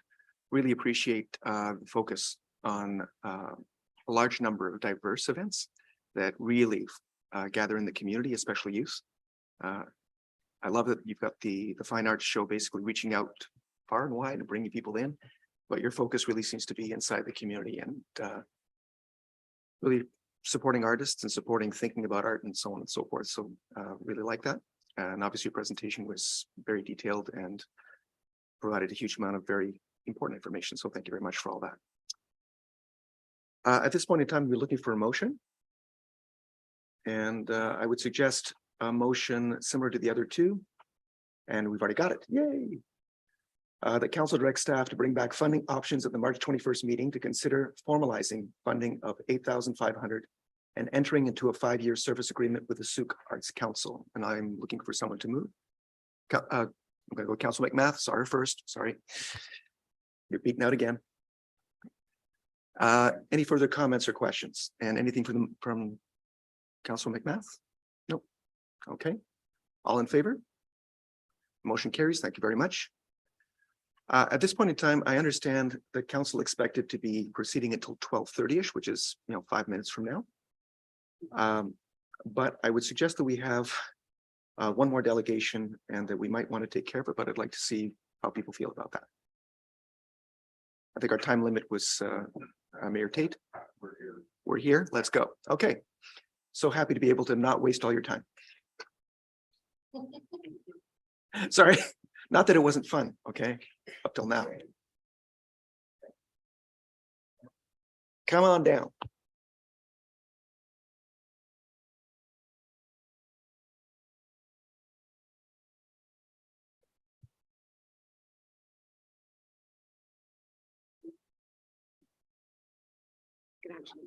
Good afternoon, everybody. This is my first time ever being at one of these meetings. I find it extremely interesting, so thank you for having us. It's been a great morning. I'm sure if you've been doing it a while, but this is my first time ever in one of these rooms, so. As I said, I've never done this before, so please don't mind me if I'm a little nervous. My name is Christy. I am the operations manager at the Hope Center. And I'm Sherry Thompson. I'm the executive director. Thanks for having us. yes. Oh, I have the note.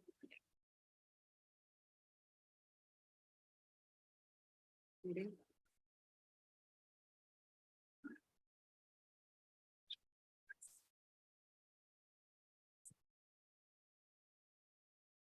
Oh, there we go. All right. So I will do my best here, guys. Core funding that we absolutely are hoping to achieve one day is quite substantial, but what we're here today as a financial request from this community is between 30,000 to 150,000. Our current funding supports the core shelter support services provided for the Soup Shelter Society at the Hope Center are funded by BC Housing. BC Housing provides us with funding for the maintenance and operation of the center, including salaries for Sherry and myself and 25 support workers who are on site 24/7, 7 days a week, supporting the residents at the Hope Center. Further funding is provided by BC Housing to manage our extreme weather response during the colder months. And our outreach services and mental health support workers of the Soup Shelter Society are funded by multiple sources, including the District of Soup, the Canadian government's Reaching Home program, the Canadian Homeless Strategy regionally managed by the CRD, and the UBCM Strengthening Communities Grant Program, the Victoria Foundation, and the Province of BC Community Grant or Gaming Grant Stream.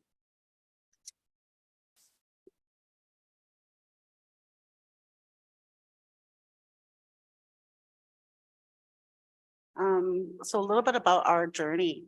In 2017, 2018, the Soup Shelter Society was founded by Earl, what is the last name? Sorry. Brotherton and Sherry Thompson, who is sitting right here beside me. And October 14th, Melanie Cunningham joined the Grassroots Community Committee, and the three developed a mobile outreach support, building relationships with the community, advocating for housing supports of those experiencing homelessness. Supported by the 2018 Soup Point in Time count, August 29th, the Soup Shelter Society became an unincorporated nonprofit society. In 2019 and 2020, June 7, 2019, Soup Shelter obtained charitable status. Continuum of outreach supports and advocacy. EWR supported the 2020 Point in Time count. Partnerships with the Soup Homeless Coalition, COVID-19 pandemic isolation shelter. Opened at the Sea Park, operated by Searchin. That's when I joined the team. Continued in outreach support services provided by the Soup Shelter Society. So to current, we're getting current. In February 2021, BC Housing purchased the Hope Center at 675 West Coast Road, Soup. Since April 2021, the Soup Shelter Society operated a 20-bed shelter on the ground floor of the Hope Center. When McCullough Housing was managing the upstairs units. As a part of the transition, management of the full-time building shifted from McCullough to the McCullough Housing Society to the Soup Shelter Society in early 2022. In mid-September 2022, 20 shelter guests from the ground floor transitioned upstairs into supportive housing.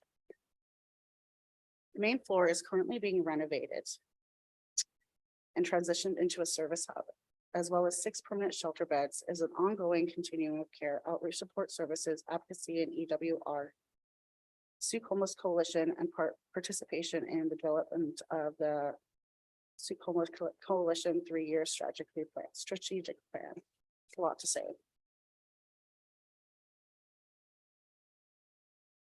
This is a current physical operating budget of our annual breakdown of funding of various sources in support of the community's response to homelessness, some of what we just discovered. I know everybody's, so kind of skip some of these little pieces here. If you have questions I can answer. So outreach services in 2020.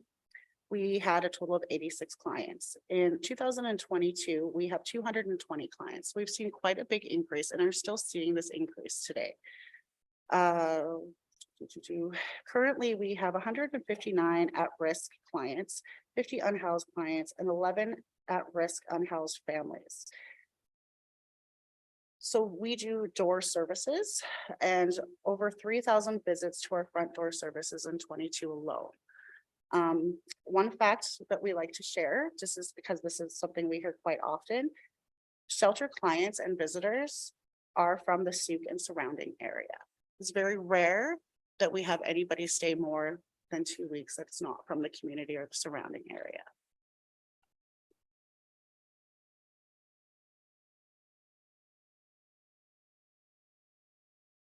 It's a little small, so I'm going to. The Career Provision Services, the Sioux Shelter Society directly engages with those who are homeless or at risk of homelessness through an outreach program which bridges the gaps and creates awareness of services available to them. We focus on those who are homeless or at risk of homelessness, assessing their needs and assisting them meet their personal goals. We provide supportive housing services that support vulnerable people who are homeless or at risk of homelessness to maintain stable, long-term housing. We offer supportive housing and rental assistance to help residents in the community who are homeless or at risk of homelessness. Services include accessing physical and mental health programs, life skill training, employment and education services, food security, and referrals to community programs.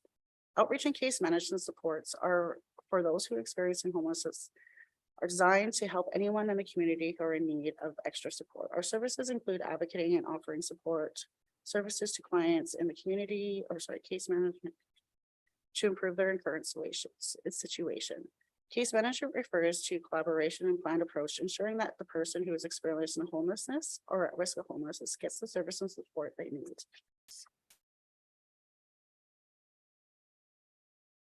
So wraparound services, wraparound delivery and other team-based modules. Wraparound services delivery is a team-based collaboration of case management approach. Case management approach represents a point of delivery rather than a systematic level. Approach of coordination. The concept of wraparound programming is used to describe any program that is flexible, family or person-oriented and comprehensive, that is a number of organizations working together to provide a holistic program of supports. The outreach case management services provided are first points of contact, understanding the homelessness and risk indicators. All first points of contact have ability to provide families with resource information. At-risk families have access to someone who can help them navigate the system and get assistance. Development of housing plans to better the client's housing situation. Completion of the relevant housing applications or forms, provision of appropriate referrals, resources, or meeting immediate needs, clothing, income, shelter. Connection of client with other community agency and services, follow-up assistance in maintaining their current housing. Accompaniment to appointments when appropriate, basic needs such as food, tents, sleeping bags, water, laundry, showers, and bus tickets. Preventions of homeless service program provided. Housing setup, damage deposit, first last month's rent, furniture, kitchen basic groceries, supplies at move-in, prevention of shelter divisions, hydro, market rent assistance, basic needs, food, storage, clothing, bus tickets. This is a story about a gentleman who has been rehoused in the area. He had been living illegally in a trailer for many years on somebody's land and needed to relocate because they were selling. Faced with the pandemic and the housing crisis, the individual turned to the Society of Sioux Shelter Society to develop a plan to navigate immediate needs, applications, and follow-ups. The shelter aided for elderly renters, safer program, help needed to make rent affordable for the senior. This gentleman was 71 years old. This is what we consider hidden homeless in Sioux. In addition to connecting this individual to housing, healthcare, and financial aid, the workers, as an advocate, also helped them with landlord recognition to make sure that this individual's life wasn't impacted by separating one with their, support animals, medical equipment, and things along those natures. With the help of several service providers, the individual found appropriate housing and was rehomed without returning to the streets.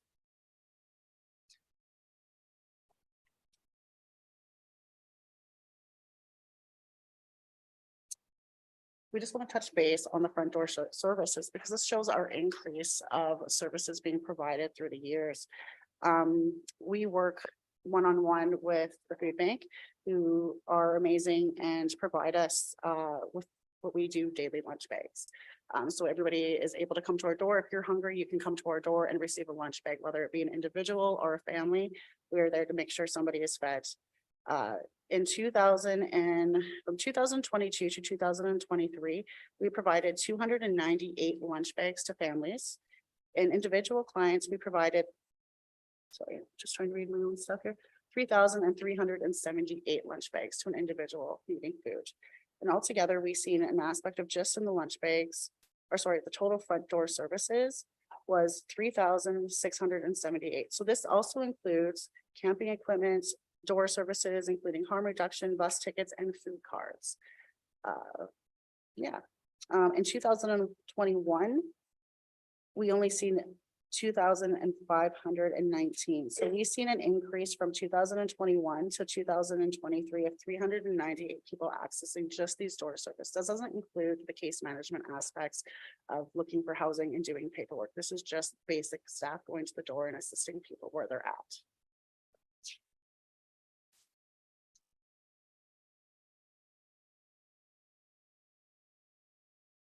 So these are some of the highlights that we've been doing. Providing shelter of supports at the Hope Center is a permanent location. The community members of this region experiencing homelessness or at risk of homelessness. We saw an increase of over 100% from the 2021 year.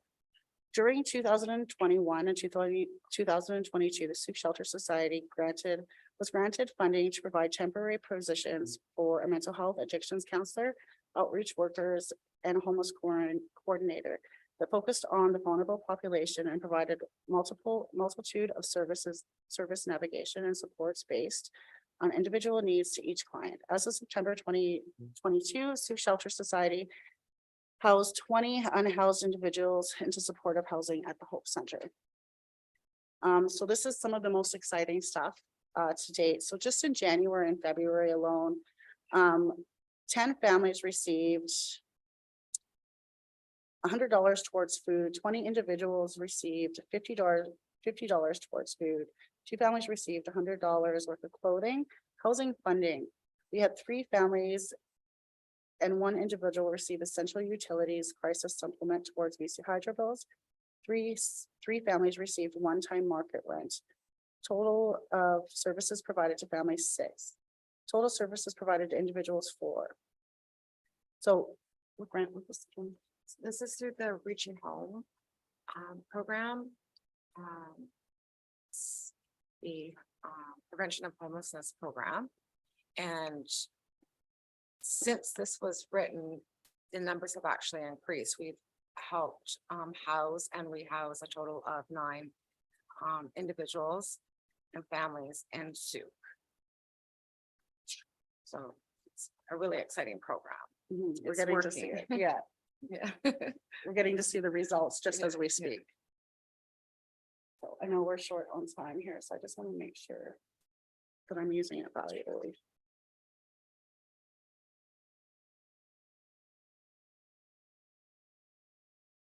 So in the 9 months of the move to the Hope Center in 2021, we've seen an over 100% increase of clients and community services being accessed at the Hope Center. With this increase, a wide variety of services have been needed. The Sioux Shelter Society is evolving quickly to meet these needs and to define and identify the increased current and new trends. This increase in clients and community accesses to services can contribute to many factors. With the new year and outreach team, we will be working closely with these clients and shelter staff of the community to identify some of these factors. And as of 2022, in the early months of 2023, the Sauk Shelter Society continues to see these increases in clients and services. Everything is growing and it's growing fast. More and more people are showing up our door. We heard a little bit about this today. You know, again, listening to and sitting here, you're seeing this in all factors, increase in taxes, food instability. This is all a factor of they're bringing people to our doors. Again, whether it be for food cards, just looking for navigation in the system, the social service system itself is confusing. So when you have somebody who has never experienced this type of stuff, where do they go? They come to our door to help them navigate these systems, and that's what we're doing. We're navigating people to the appropriate places, the appropriate networking, and helping them build better futures and preventing them from ending up in the tents, ending up in their vehicles, ending up in the trailers. And that's where we really would like to start focusing. It's been an amazing journey, and we're not going to see this crisis decrease anytime soon. We're only going to see it increase, and these people will more and more come to our door for help because we are the service navigation in Sauk. It's really exciting to see all the stuff that's been happening the last couple of years. Seeing Island Health becoming more important in the community, seeing them step up, reading the big news about yesterday. That's big steps, and I can't wait for the many years to come to see where we are, but this is where we're at right now. They're showing up on our doorstep looking for help. So we need your guys' help to help them.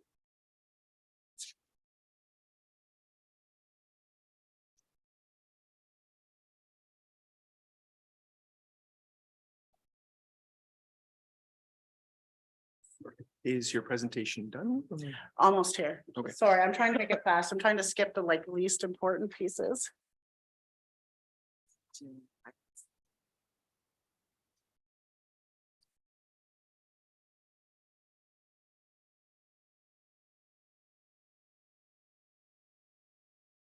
you want to continue? So we're just trying to skip some of the less important stuff because we know we're running on time here. I would need to go over this, definitely. Okay, perfect. Plans for future funding. Responding and to preventing homelessness, people will benefit from the approach of both prevention of homelessness and respond quickly.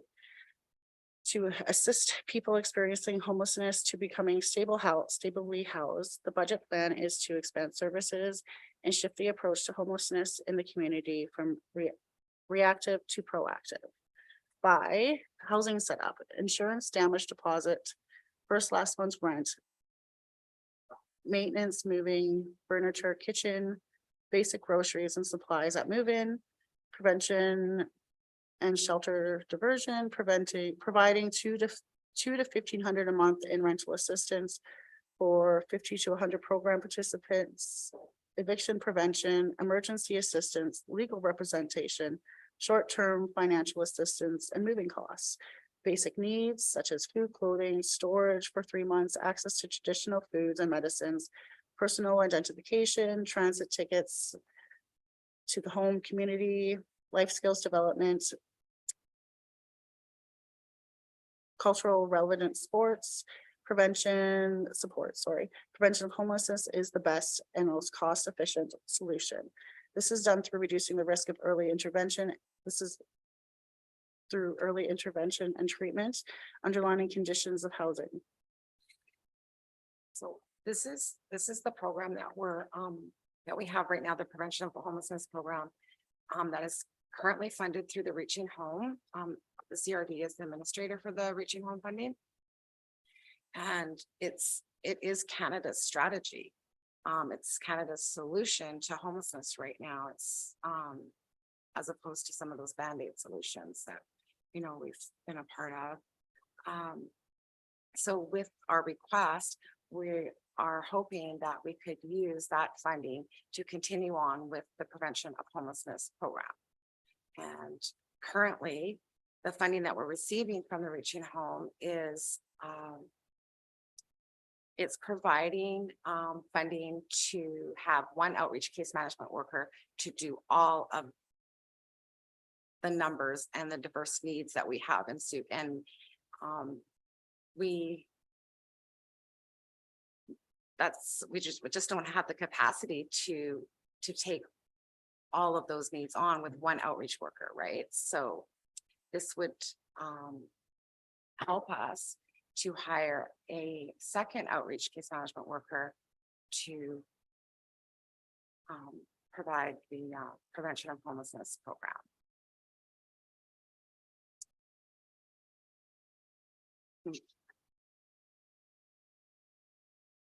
And that's it.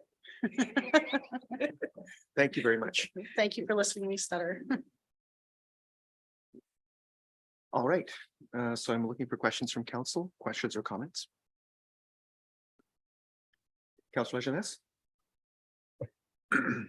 You mentioned a significant increase in clientele, and I'm just curious as to where these people are coming from. Are they residents of Sooke prior to getting into the program, or are they migrating from elsewhere?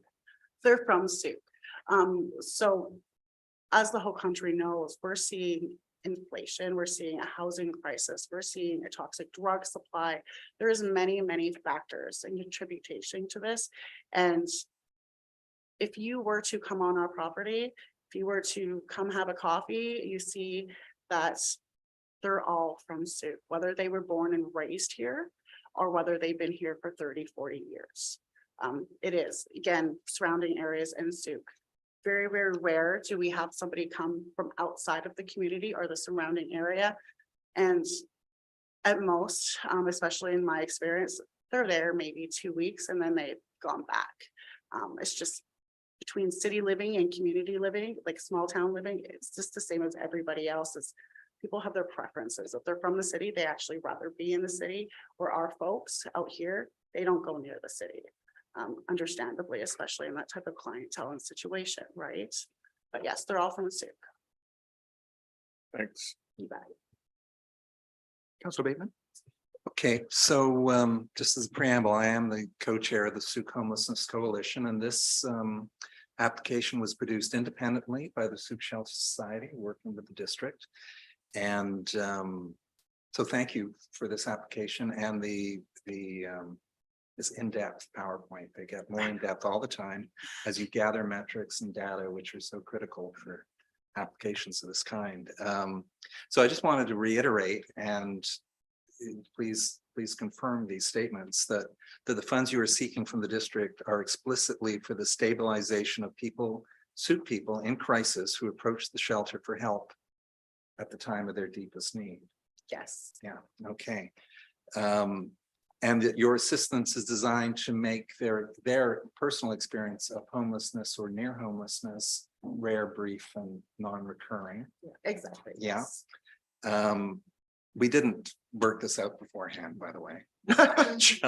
I did this morning and attempting to get it straight in my head. So this prevention of homelessness approach, the upstream intervention before people fall into crisis. You do have funding confirmed in 2023 from CRD Reaching Home. Yes, and you are today asking the district to make a contribution to this specific funding stream. The 7,000 you received from the district last year came through the community grants program. Right? Have you applied again for a community? You have? Yes, we did. Okay. Hedging your bets, very wise. In the amount of 7,000 again? Yes. Okay.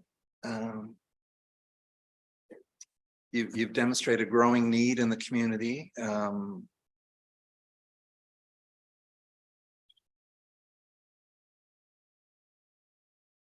Okay, I think that's about it. So those are my statements. I'll again go back to that COVID relief funding. Sorry, there's something actually I had a side note on. So as we had mentioned, we are currently doing renovations and we have 6 shelter beds. Right now, like I believe John and Kelly did a brief presentation with those numbers saying it was 33. We actually have 41 shelter wait list as of this moment. So that is another increase I really wanted to share with you guys. Okay. So, and you have brought us a range of needs. Now the upper end of it, as you've heard today, is going to be likely very impossible, right? But you brought it forward to demonstrate that in an ideal world, you need this kind of money to operate from all levels of government and from your fundraising activities and all the other things you do. Absolutely. Yeah. And at the lower end, which becomes more realistic for the district, that it's say 25,000, would go towards the prevention of homelessness program for a particular staff member to do this work. Okay. Okay, and I'll just reread that statement off the BC Municipal Affairs COVID funding guidelines. Services for vulnerable persons, i.e. people living with disabilities, mental illness or addictions, persons experiencing homelessness or other vulnerabilities. And you'd probably be okay with a 3-year term, which is the chair of the Homeless Coalition. We have a 3-year strategic plan. So one of the key points, and the reason I'm doing this today, is we are to advocate for stable, long-term funding. And there's no stability in your world at the moment. Strengthening Communities program, which funded you for 2 years, is now being pulled because it was a very specific COVID funding piece. And that money is gone. However, our COVID relief fund remains at 1.2 million healthy. So perhaps 3 years at 75,000 might be a potential motion.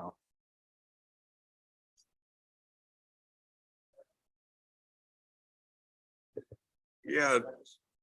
Sorry, yeah, a question for staff. Just are salaries and wages eligible expenses for our community grants?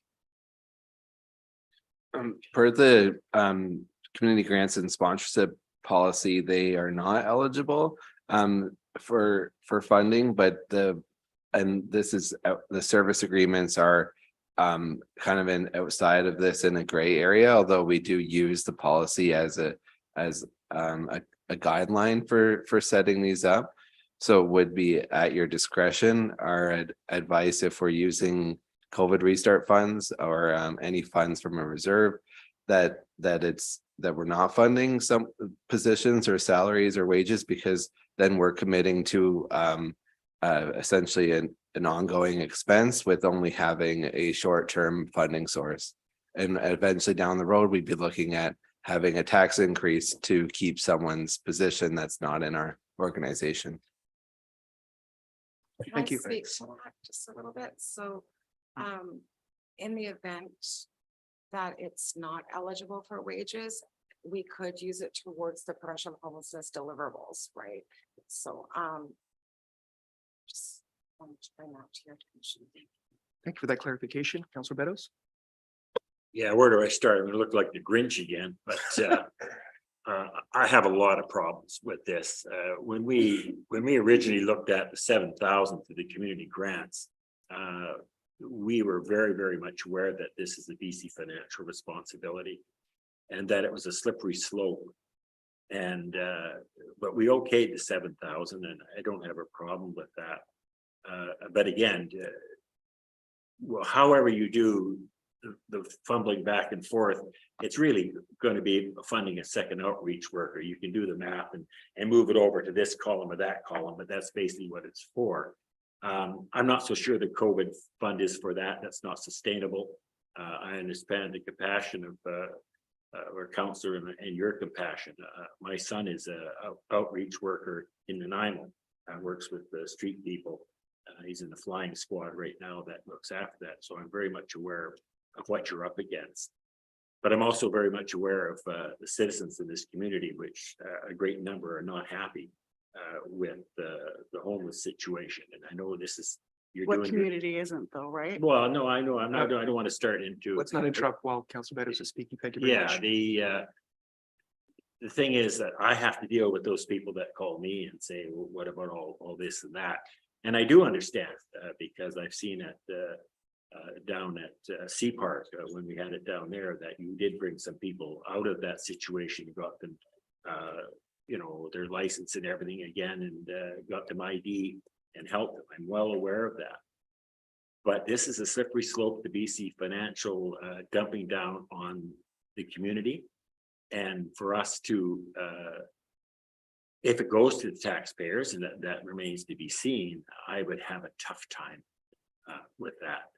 When some of those people that do have to pay their groceries and keeping one shot from going on your doorstep, they're going to be complaining to me in a very loud voice if something like this went through. So I'm trying to weigh it off because I do appreciate what you do, and I know it's thankless. I really do, but I cannot support anything like this. It's just far too much. It's not in our responsibility at the municipal level. And I'm sorry to say that, because the BC government has been throwing lots of money at this, and we seem to be going backwards, and that just shakes me to the core. So I can't support this much of an increase, no matter what funding comes out of it. Thank you.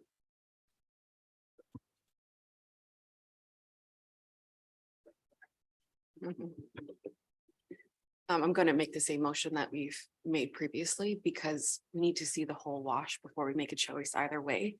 The trick is, we're also stuck. If we don't do it, no one's going to do it right now. But then you also don't want to take it and then the province be like, okay, great, you've got this, because that isn't sustainable. So for now, maybe I'll wait, but I'd like just to go ahead and make that motion, and then we will review and see what comes out on Tuesday. Thanks Then for I'll that. just make the motion. Please do. So that council directs staff to bring back funding options at the March 21st meeting to consider formalizing funding of $25,000 and entering into a 3-year service agreement with the Souk Shelter Society. Thank you for that.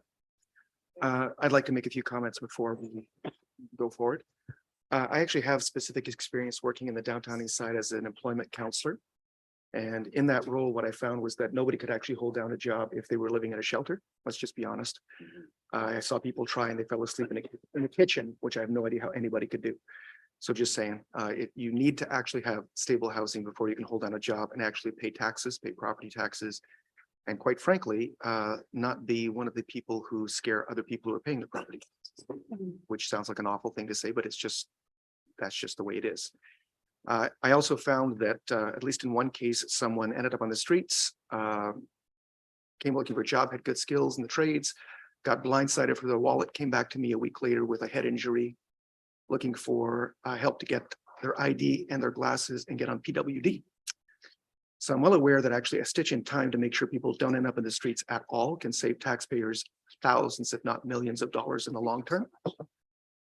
I agree with Councillor Beddoes. This is actually a provincial responsibility, if not a federal one, because quite frankly, a lot of people are showing up from across Canada in BC because it's warm. So it's not necessarily in Souk, but quite frankly, that's the case. So it's not just a local government responsibility. Having said that, we do have temporary funding in the form of COVID relief, which, since it's not permanent, we don't actually take on the download in some ways, which I quite like, and I'll be interested to see what staff comes forward with. So if there are no further comments, call the question. All those in favor? That passes unanimously. Thank you very much. And thank you very much. Thank you. Have a great afternoon. Okay, is there any further business? I don't believe so. I'll call for a motion to adjourn. Councilor Jeunesse.